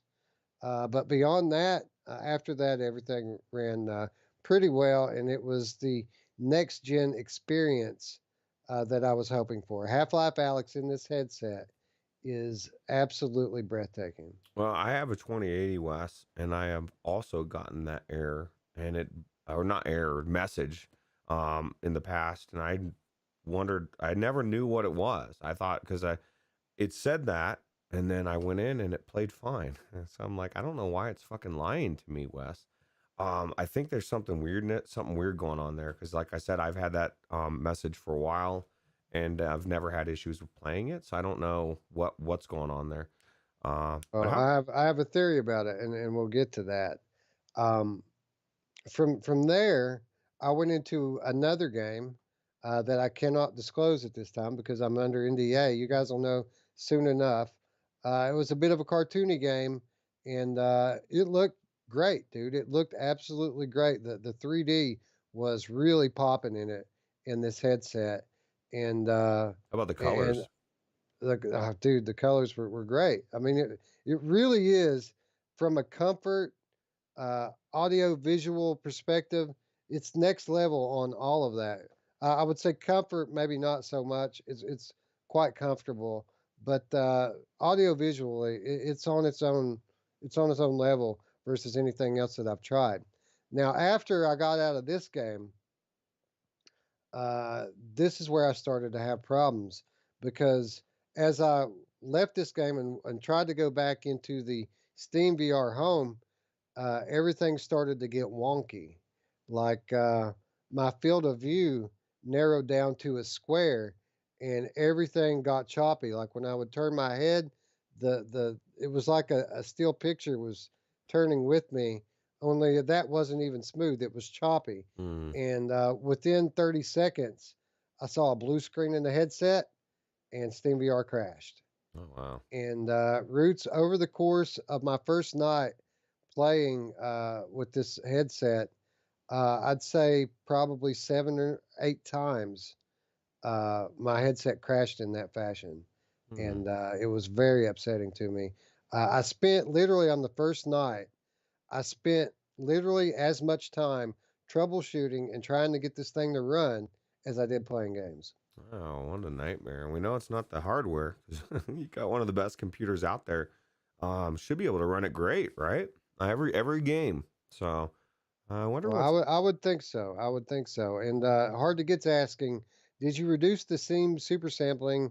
Uh, it says apparently Steam 100% renders too many pixels. I did not. I reduced it to 100%, but at that point I said I refuse. I'm not taking it to 80. I've never done that before, and I'm not doing it now. So yeah. maybe I should have done that. Maybe I should have undersampled it a little bit. Um, when it played, it was next level, but on day one, it was literally 50% troubleshooting and 50% playtime. Wow. Well, that's definitely tell you what, that's friction is real. And that's why I don't know if I'll ever have a B haptic suit because I don't that's just one extra step. Just throw that under the bus one more time. Um but Well, I think they look amazing, but that's a different topic for a different day. yeah, it's true. Actually, we need to talk on that because, um, yeah, it'd be a good conversation. Yeah, well, I mean, accessories in general like that would be a good Monday show topic for a future show. Yeah, yeah. But anyway, so I come back the next day, totally demoralized. Roots, I want to love this headset. I want it to just work. If it just works, it's my daily driver. Easy, no question. Sorry, Quest. See you later. Um, so I come back into it the next day, and I notice some notifications in my Windows taskbar that I didn't notice before. And I thought it was weird because I normally keep those clear. But when I click on it, I notice a list of notifications from the day before that I didn't hadn't noticed at the time, and they all said the same thing. They said that the Windows operating system has been blocked from accessing your graphics hardware Oh, over and over and over and over again. And I began to research this, and I've come to find out that this is a common bug with people running games in Windows, not just WMR games, but games in general through Windows. A lot of people, especially people on the new graphics cards, are having this. hmm. Um, so I read through a bunch of different possible solutions to it, none of which I wanted to do. So what I did was I uninstalled my graphics driver, and for the first time ever, I did a clean installation. I normally don't do a clean installation; I just update. But I did a clean installation of my graphics driver, and my day two experience, while not perfect, was much better than my day one experience. And I didn't get that notification at all. Did you get any blue screen crashes? Twice. Twice. Okay, well, you just reduced it by three quarters. That's not bad. Yeah, well, let me take a step back before we get into day two because I didn't talk about how I ended my day one. Obviously, I'm in this most immersive headset that I've ever worn. I want to go in and check out the most immersive game that I've ever played, and that is Boneworks. And the last thing I tried to do on day one was load into Boneworks, and the thing wouldn't get past the title crawl. Like when Mm. it tried to load me into the Boneworks menu room, just it would crash every time. Like it would get choppy, do the thing I described a moment ago, and then go to blue screen and crash. I tried it 3 times. It did the same thing every time. And it dawned on me overnight that the last time that I had gone into Boneworks was in my Quest 2, and I literally jacked everything all the way up because I had a 3080, right? I jacked everything in that all the way up, and I was thinking to myself, well, maybe that was the problem. Maybe it was trying to do so much because, you know, jacked all the way up on Quest 2 isn't quite as demanding as jacked all the way up on G2. So that's why I went back into the Quest. I told you I went into the Quest for 5 minutes in the Boneworks. That's why I went in. I went into Boneworks in my Quest to dial back the graphics settings to see if I could get the G2 to boot Boneworks the next day. Did it work? I mean, it must have worked, right? Assuming. Well, again, that was the last thing I did on my day two. Oh, okay. But just to cut to the end of that story, I was able to load into the menu. It was perfectly clear and everything looked good. My hands tracked perfectly, no stutter, nothing. Here's the problem, Roots. Nothing from the buttons. I can't turn with the sticks.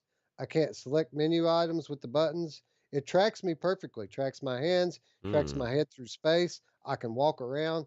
Everything's great. But if I try to walk with the sticks, nothing. If I try to move with the sticks, nothing. If I try to select things with the buttons, crouch, absolutely no interface from the new controllers. I don't know if they're compatible or if I have some kind of a bug. Well, that's kind of important. You kind of need to be able to push the buttons and turn. Just a little bit. You know, it's one of the things that I kind of feel spoiled, Wes, with because all I've ever had was Oculus, Rift, Rift S, Quest 2, and the touch controllers are the base for everything, right? Like it's very rare that a game doesn't come out and it's just ready to play. And that's one of the things that you see a lot with index controllers, and apparently mixed Windows mixed reality as well, where games just for whatever reason they have weirdness about the controllers. But you would think this game's been out so long. Um, I have a hard time believing that every Windows mixed reality player out there isn't able to use their controllers, right? So maybe it is a bug. I don't know. That's really bizarre. Yeah, it actually. I think Drillo nailed it here. He says, "Welcome to WMR, not native to Steam or Oculus, a nightmare." I think it's compatibility. Even if Boneworks is compatible with WMR, this is a brand new controller. It's a brand new controller. Well, that's true. So it may just not support the controllers yet. It may be something that I can correct through manual button mapping in Steam, but I don't want to do that, Roots. It's taking everything that I can do just to get this thing not to crash. And literally, my experience has been I'll go into Steam VR. The first thing that I run will be perfect. Then it crashes. Then I have to bring up Steam VR. I can play another game that'll run perfect. Then it crashes. And it's just been a lot of friction. But when it's good, it's been so good. Let me tell you, Roots, Hellblade. Hellblade in this thing is just next level. All of the voices in your head, you know what we were saying with the Quest and the onboard audio with that and how cool it is to play Hellblade in that. Dude, it is next level, not only with audio, but with the visuals as well. And this was the one thing I had to actually put my wife in because I was so blown away by how immersive it was. I needed for someone else to experience it. This is a perfect game for this, right? Because everybody always focuses on Sims and racing games and all these things, right? But like how any game that's controller based, you don't have to worry about the tracking. And I'm not saying the tracking's bad because from what you're set, sounds like the tracking's pretty good. But this it's just Uh, a non-issue, right? It's a again, non-issue. again, I didn't try to break the tracking. I just went in and played games, and I had no issues with Well, tracking. and The tracking was fine. that's the That said, I didn't play any competitive shooter games. I didn't try it in that arena, but the games that I played, the tracking was not an issue. well, that's my point. Is like this is a perfect example of a game that isn't competitive, that isn't a sim, that is amazing, and the tracking has no issues. And the biggest thing with what you said is very real. When people are going in there trying to break the tracking, and we say this about Echo VR or whatever, like I'm not trying to put shit behind my back and hold it there. I'm not trying to put my hands right up against my chest and see if I can lose my hands. I'm playing the game, and if I can play the game and not have it be an issue, then it's probably not an issue. It's probably not as bad of an issue as people make it out. Now, people like Scion or even myself, I like really good tracking, or at least near perfect. So any amount of jank would probably bother me, but outside of playing it, maybe it wouldn't. Maybe every game I play, it doesn't matter. So I don't know. Yeah, Lincoln Clay 670 says maybe your Quest 2 suspects that you're trying to cheat on her. Yep, that's probably it, man. I probably Yeah. put that headset on, and then my Quest 2 secretly connects just to see what's going on, and then takes up those system resources, and Uh, that's why I got that one low VRAM message on day one. Maybe that was just my Quest 2 peeking in on us. I just think it's Zuckerberg, dude. He's monitoring you, and he sees that you're trying to be pulled away by HP, and he's like, "No, fuck that. I'm gonna ruin his Uh, experience and make him return it, and we'll be good." I will say this: I haven't tried Revive yet, but considering the jank that I've had just doing Steam VR, I got to imagine Revive is going to be a nightmare. So I'll definitely be most likely sticking with Quest 2 Link for for my Oculus native games, and because again, my 5 minutes in Boneworks with it yesterday, I did notice an improvement. It was very good looking. At 90 hertz, 1.3 super sampling, it looked very good. Yeah. Well, Blam Crotch says his first three headsets, aside from PSVR, were mixed reality, Windows mixed reality, and he got tired of all the tracking jank. His wife couldn't even play Sprint Vector because of her boobs were blocking the controllers. Well, And you, I would say this that Blam Crotch, all of his WMR headsets had two cameras as opposed to four. well, that's true. That's true, and I'm sure it makes a difference. Because the old ones, I mean, two cameras are not enough. And we haven't really had a software tuning, right? Everybody forgets That's true. Oculus Quest was not, even the Rift S was not near as perfect tracking when it came out. It took several months of tweaking. And you can read in the news even today that all WMR headsets are getting visual upgrades based on software updates that have come as a result of the Windows mixed reality people working with the Valve people. Valve has made their impact on WMR and improved the entire platform. So I wouldn't be surprised if tracking isn't part of that equation as well. Let me ask you this, Wes. Now, granted, I don't know what it would cost because you're now getting close to $1,000 for the index. But I was hearing that you can actually hook this up for to base stations and index controllers. You Um, can. would it be worth it to you? Like, I mean, obviously, maybe not in your general case because you're like, fuck it, it's already running great. But maybe for Well, someone like no. Scion that is like really wants perfect tracking, but you still get the best headset out there as far as visually, right? For sure, and I've never tried an index, but from what I can tell and what people are saying about it, headset versus headset, obviously people are going to have their own preferences on a person to person basis. Some people are going to put more of a premium on those few degrees of field of view over the extreme difference in clarity that you get with WMR. Um, but yeah, you can absolutely for about the same price or maybe even a little bit less, You can buy a G2 headset. You can buy Knuckles controllers with 5 trackers and have a hybrid set, the best of both worlds.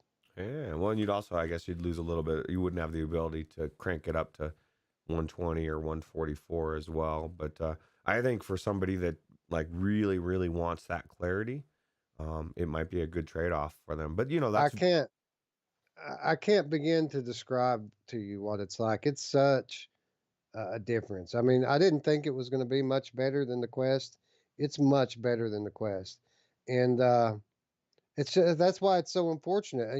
It's not the tracking. If I send this back, it's not because of the tracking.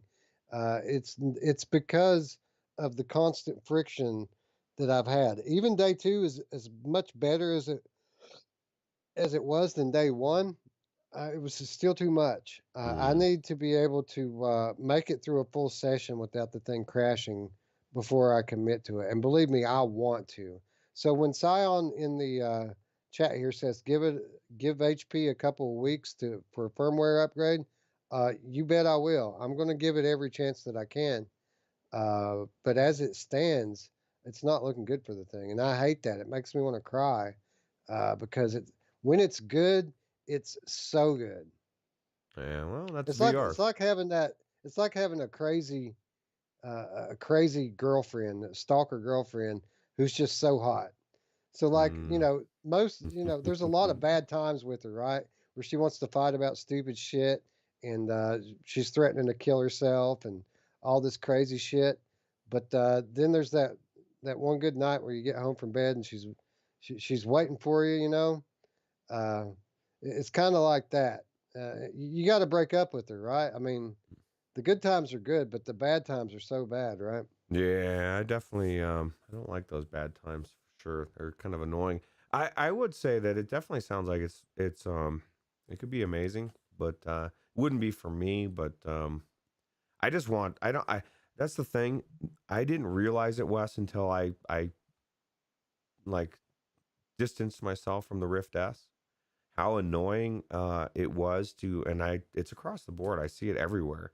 The USB thing, man, like having to unplug, and it's simple. I'm not even crashing. It's just saying, hey, I don't see your headset. I got to unplug it, plug it into a different thing, and then it works. And then, hours later, the next day, I got to do it again, and then I got to do it again. And it's like one of those things that you don't realize is really bothering you or a pain in the ass until you remove it from the equation. And I have problems, Wes, with getting into VR sometimes because of friction, and that's where my be haptic suit rant comes from and stuff. Is like anything that's going to put one more step in front of me getting into that headset is potentially going to keep me out of the headset. I might just fucking sit there staring at my TV and not do shit over, you know what I mean? The more steps that I have to go through, that friction, it for me it affects it a lot. And there's so many times when friction just became too much and I just said, "You know what? I'm just going to play something flat. I'm just going to watch YouTube. Just not going to go into it." So if I can get to a point where there's absolutely no friction whatsoever or very minimal, it's better for my VR experience. And you can tell, Wes, like anybody that knows me pre-Quest 2, I mean, granted, Population 1 is got a good draw, but there was a lot of friction with my Rift S, and I didn't realize it was preventing me from going into VR sometimes. And I think it's a real problem that exists that people will discount and say isn't a problem, but it is. So, Well, that's something else. That's a very good point. That we have to remember that I'm coming off a month of using Oculus Quest 2, which is the most frictionless experience that I've ever had in VR, right? It's ease of use and accessibility. People, crucify for Oculus for going that direction over graphical fidelity and horsepower, but they focused on ease of use and accessibility, and you don't realize just what a big difference it is until you take a step back and go back into jank. You know, Wes from the day is a lot less patient with these types of things as than CV1 Wes was, right? Back when I had literally, I was using 4 USB ports to play VR, and it seemed like every day at least one of them was fucking up. I had to unplug it and plug it in somewhere else. Uh, that Wes probably would have had a lot better time with this G2. But today's Wes is used to just picking up the headset and playing. And I don't want to take a step back to troubleshooting to play VR. I don't like it, and I don't have the time for it. Yeah, I don't blame you. I don't either. It's just one of But those things that you just don't want to deal with, right? right, right. But I told you guys that day two was better, and I told you the only thing I've told you about day two was that Boneworks wouldn't let me play. That was the conclusion to the day. What I didn't tell you about is what I did play and what it was like. First of all, I went back into Half-Life Alex because, as many of you know, they have that developer commentary update, Oh and yeah. not only was the game like super beautiful as I was playing through the mods the day before, but I wanted to check out the stock game, right? I wanted to see what that looks like in this brand new beautiful headset. So I disabled the add-ons, went into a straight game of Half-Life Alex with the commentary mode on. And first of all, the commentary mode's really cool. They don't really get into too much about the technical aspects of what they do, but it's really like what I was talking about yesterday, more about their decision-making process and why they put the scenes together the way that they did. At least so far, obviously, I haven't gone through the whole game. Um, but with that said, dude, it's another level of realism. This game in this headset.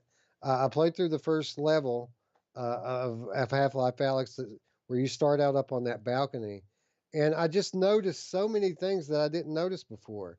Uh, Things about the helicopters, things about the people on the streets, the cooling exhaust fans on the radio that you're listening to. Everything is so detailed with this game in this headset with that graphics card pushing it. It is mind blowing. And I know you've heard me talk many times about how on Resident Evil 7, there's that one part where Jack bursts through the wall. And even though I know it's coming, it still scares the crap out of me every time. I had one of those moments when I was playing Half Life Alex because I was so immersed in this game. That one part in the very first chapter where that big thing, I'm not a Half-Life guy, so I don't know what it's called. Is it a Strider maybe that it's called? That big thing just all of a sudden appears out of nowhere and it's right in your face and it's giant and it's loud. That thing, it pushed my heart into my throat. Uh, the way that it was in this headset with the visuals and the audio, it was literally breathtaking, and it really makes me want to give this headset every chance to make it. I don't blame you. So, what if you still had your CV1 and you went into it like after this? How do you think it would look? Like if you were playing, you and Scion are playing this game, who do you think is gonna? No, I'm just kidding. I can't believe how good these headsets are. Like you said, like even the Quest 2, but of course it's not the same as this clarity, especially with the 3080. I just think we're Yeah. getting to the point where like even the crappy games are going to be that much better. This is the best of the best of the AAA graphics, and sounds like your headset is showcasing it very well. Yeah, the clarity, I can't overstate this enough. Um, the clarity has such a difference on the 3D, the 3D-ness of everything. Like, as we all know, we kind of adjust to the headsets and equipment that we use, and it's been a while since 3D has really popped for me. I just thought that those days were over. I'm burnt out on it, and I'm not going to be able to see it the way that I used to see it. Well, this headset has proved me wrong in that respect because this level of clarity has brought about a level of realism that it's been a while since I experienced. And the 3D, it's really much more noticeable in this headset. And now some of that could be the fact that I've got that slider and I'm lining the lenses up just perfectly. But I think a lot of it has to do with just the general clarity and resolution. Oh wow! What do you think that headset would look like on a 1080? Do you think it'd still be good? I do. I think it would be phenomenal. Again, 1080 is the recommended spec for it. Hmm. So And even at the like the half resolution mode on lesser graphics cards, people still say that that's superior than like Rift S, just Oh. based on the screen alone. Well, I'll tell you what, I thought the Rift S was the bee's knees until I got into the Quest 2, and then I'm like, oh shit, that screen looked like shit. It's just amazing once you go back to the each step, you look back and you're like, whoa, that was garbage. But at the time, and I guess we've seen this our whole life, right? Because at some point we thought the Nintendo 64 was just the best console in the world, and now you look back and you're like, yeah, it was good, but it ain't shit now. Well, you get used to what you use, and I kind of questioned my PSVR experience today Hmm. because it got better as I went along. As you could tell from what I said earlier, every time I went to the next game, my experience was a little better than the last one. And I wondered how much of that was the actual games getting better, and how much of it was You the get it. fact that I was coming over from G2, and now all of a sudden everything looks like blurry crap to start off with.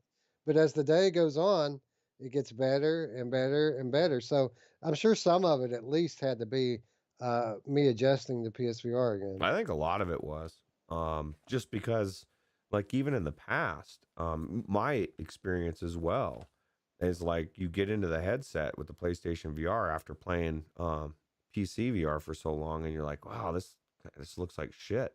And then, like, within an hour, not even an hour, you're like, you just get acclimated, and it just starts looking good again. It's weird. It's a bizarre thing. And I assume we'd probably, I mean, we have all of our definition televisions, but if you had one TV that wasn't high def, you'd probably get used to it as well. As sad as that sounds, because I've tried to watch some stuff that's not high def anymore, and it's Oh, trust me, I horrible. know. I've since I shattered my old LG in here, I've been rocking this 720p $50 TV I got from Walmart. And at first, it was like, man, this looks like garbage. And over time, it's gone to, well, it really doesn't look all that bad. But since I got the new TV in the living room, uh, and actually, what really happened is it was the day I went in there and played Astro's Playroom, sitting right in front of that TV. I was in there for well over an hour, probably closer to 2 hours. After that, I came back in here and got in front of my computer, and it ever since then, it's just been garbage. It hasn't looked good to me at all, and that just goes to illustrate what we're talking about here. You get used to what you're looking at. Yeah, well, I'm glad you upgraded your TV in there as well. Right, that's good. Yeah, it's still new in the box over there, but we're gonna get on that tomorrow. Yeah, you know what I was just thinking, Wes? I think you need some more new stuff. You haven't got enough yet. dude, dude, I've got it all. I've got all the new stuff. I've got too much Yeah. new stuff. Well, dude, it's good. You know, one of us needs to for the show. So I'm glad it's you, and I wish it was me. But I wish it was you as well. But yeah, your new stuff, when you get your new stuff, it's going to be way newer than my new stuff. So I'll be able to be jealous of you for a while. yeah, it kind of goes back and forth, right? That's the way it goes. How long did I want to have that 2080 that you're running on? It That's was a true. long time. Yeah, that's true. I'm looking at the 3080 Ti now. If they really come out with it for like a grand, maybe, but we'll see. Yeah, that's one of the reasons. That's one of the reasons I bought into. I got rid of my Zotac and bought up to EVGA because I know with this EVGA, if they release a TI in January, I can just step up to it. No money lost at all. Yep. So Yeah, it's nice, right? yeah. Drillo says Wes's wallet lost weight. Not really, Drillo. I sold shit to pay for all of this.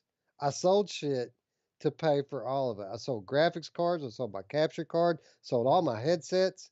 Like literally, for all but like a couple $100, I covered with by selling my old stuff. It just shows you actually working for it, you know, and trying to wheel and deal and switch things around. And, I've always been a big believer of if I'm not using something, why not just sell it and turn it into something I will use? I mean, how many things do anybody look over to your right or your left and look around and start looking at shit that has been sitting there for years, not being used? That Avermedia capture card I sold during the last lockdown, I didn't touch it for a year. It had a layer of dust on it. So like there's just certain things in your house you don't need that if you're willing to sell them, too could afford the G2 or whatever else Wes has been, getting because you're just trading it in, upgrading. Well, that's it. The 1080 Ti was the only thing I sold that I didn't make a profit on.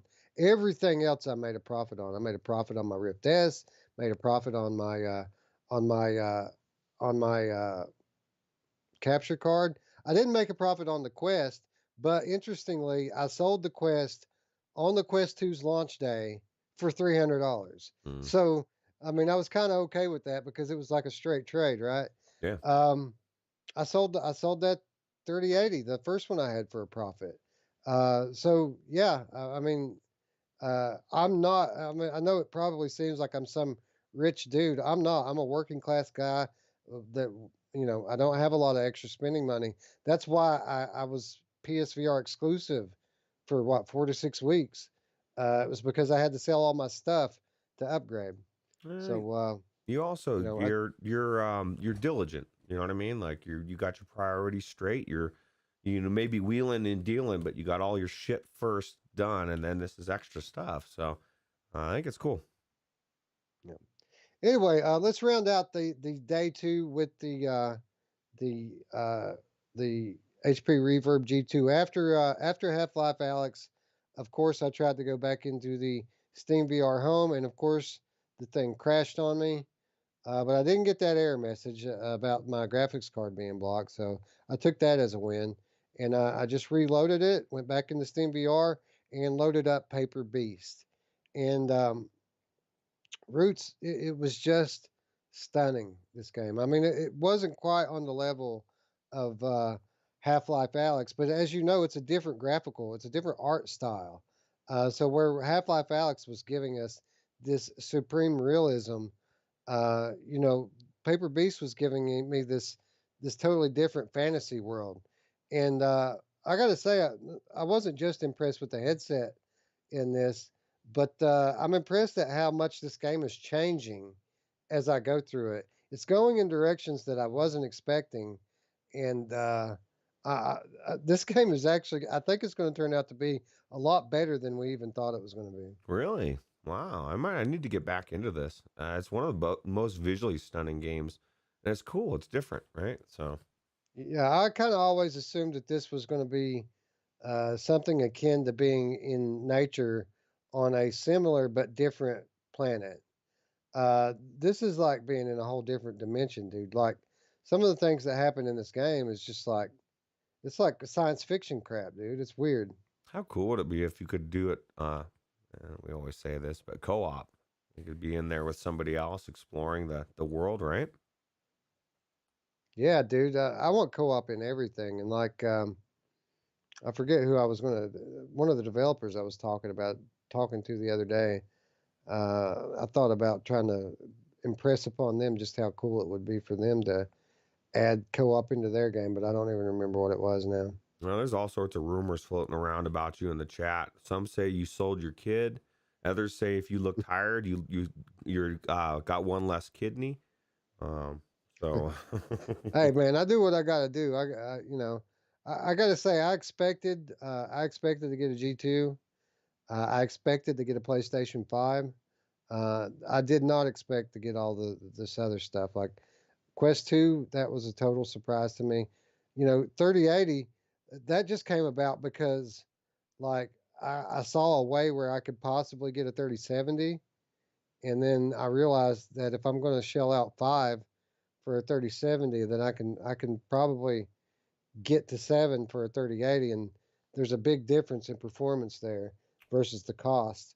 So we did what we had to do to make it happen, and yeah, it's again, it's really been something else what we've been able to pull off here.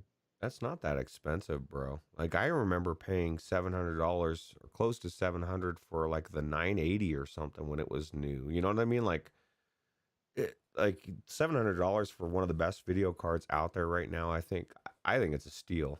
And of course, I'm also looking back to a couple years ago when you couldn't get one for less than 1,000.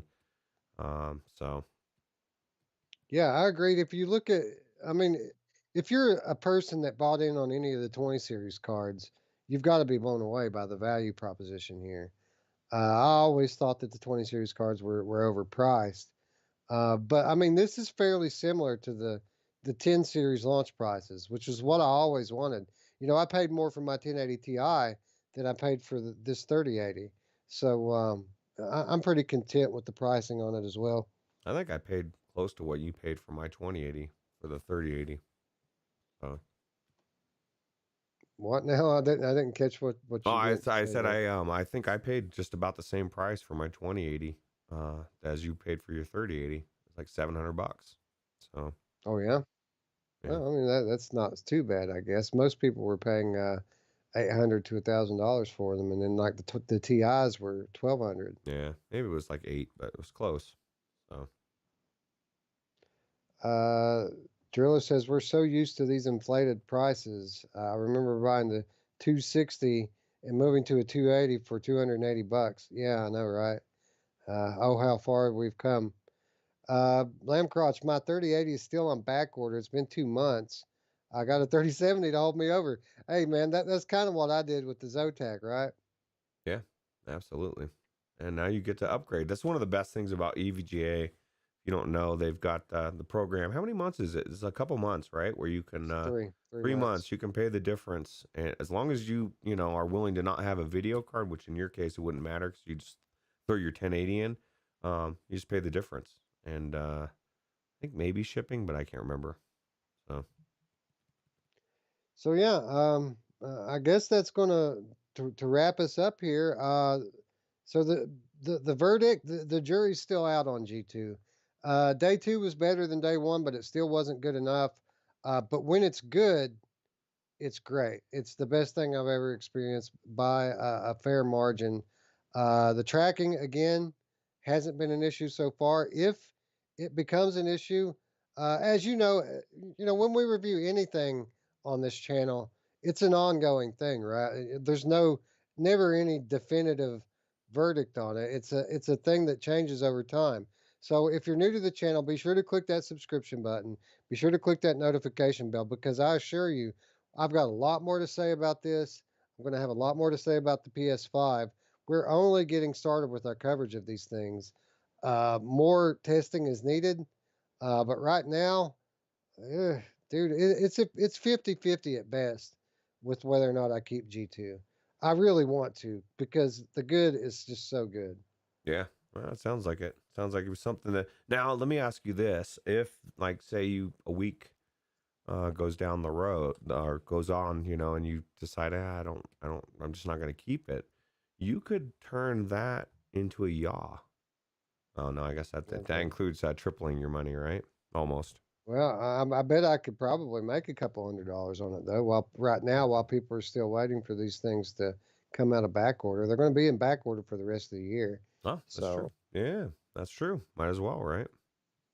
I might as well give it a shot if I'm not going to keep it. But we'll get to that.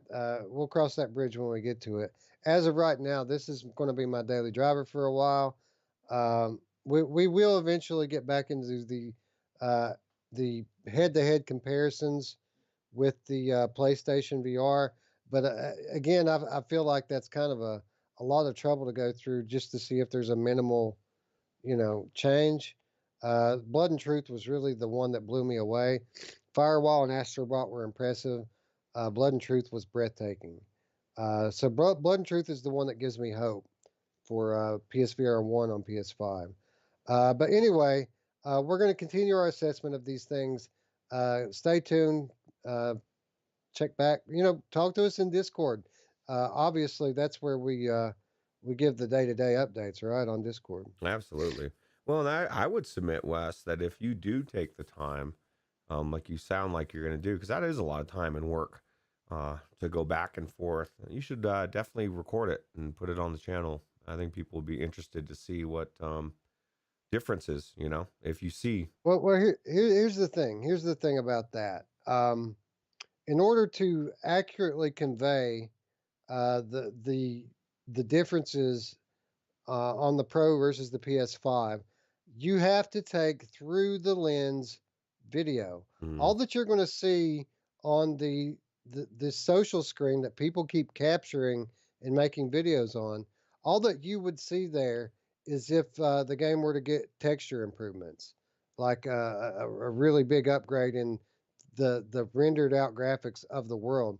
But the resolution bump, the foveated rendering, the aliasing, you're not going to see any of this change on the social screen. Hmm. So it's kind of pointless for these people that are making these comparisons, unless they're going to do itTerial Wood style and go camera to lens. You're not really going to be able to get any kind of meaningful video from it. Well, depending, I guess it's. I would submit that your experience would be more important than what they see, but I guess we Yeah, could talk about it on the show that, without having to see it. So that's what I'm here doing. That's my whole point. Is it would be a lot of trouble to shoot a special video just for that. When we're here talking 2 hours every week on the Monday show about something anyway, why not talk about that some more, huh? yeah, it's cutting into your game time, dude. Don't waste that time recording that shit. I changed my mind instantly, flipped on a dime. As Roots does. Yes, absolutely. Anyway, if you liked the video, please give us a thumbs up. Hey guys, hey, before you go, click the things, man. Click the things. We need the clicks. Yes. Everybody just, it's an afterthought to all you guys enjoying the content, but we need these clicks. It helps us grow. So click the red one, click the hands, click the bell, and join us on Discord. And again, big thanks to the people on Patreon. Big thanks to Eric Masher donating a key earlier today for the 2020 show. Looking forward to that one. Not looking forward to the prep routes. Looking forward to the show. Yeah, actually, I had a couple people that were on asking about it when I was streaming last night, and Eric Masher was one of them, and he said exactly what you just said. He was going to be donating a key, and I think it's cool. Yeah, absolutely. So big thanks to him for that. Thanks to everybody else who's donated keys. We got a bunch more from months earlier. We've been taking key donations for probably 3 to 6 months now. People have been occasionally giving us keys for the 2020 show. So we're in okay shape right now. Yeah, and let me just throw this out there: if you're a developer and you want your game showcased, what a great way than to give us some keys so we can give them away to the community and talk about your game on the end of the year 2020 show. Yeah, we don't do a lot of giveaways, but when we do it to celebrate, and we're going to celebrate an amazing year in VR in just about 6 weeks' time. So, with that said, friends, I'd like to thank you all once again for watching. For Roots, I'm Wes. We'll see you sooner than you think. Yeah, Bye bye. take it easy.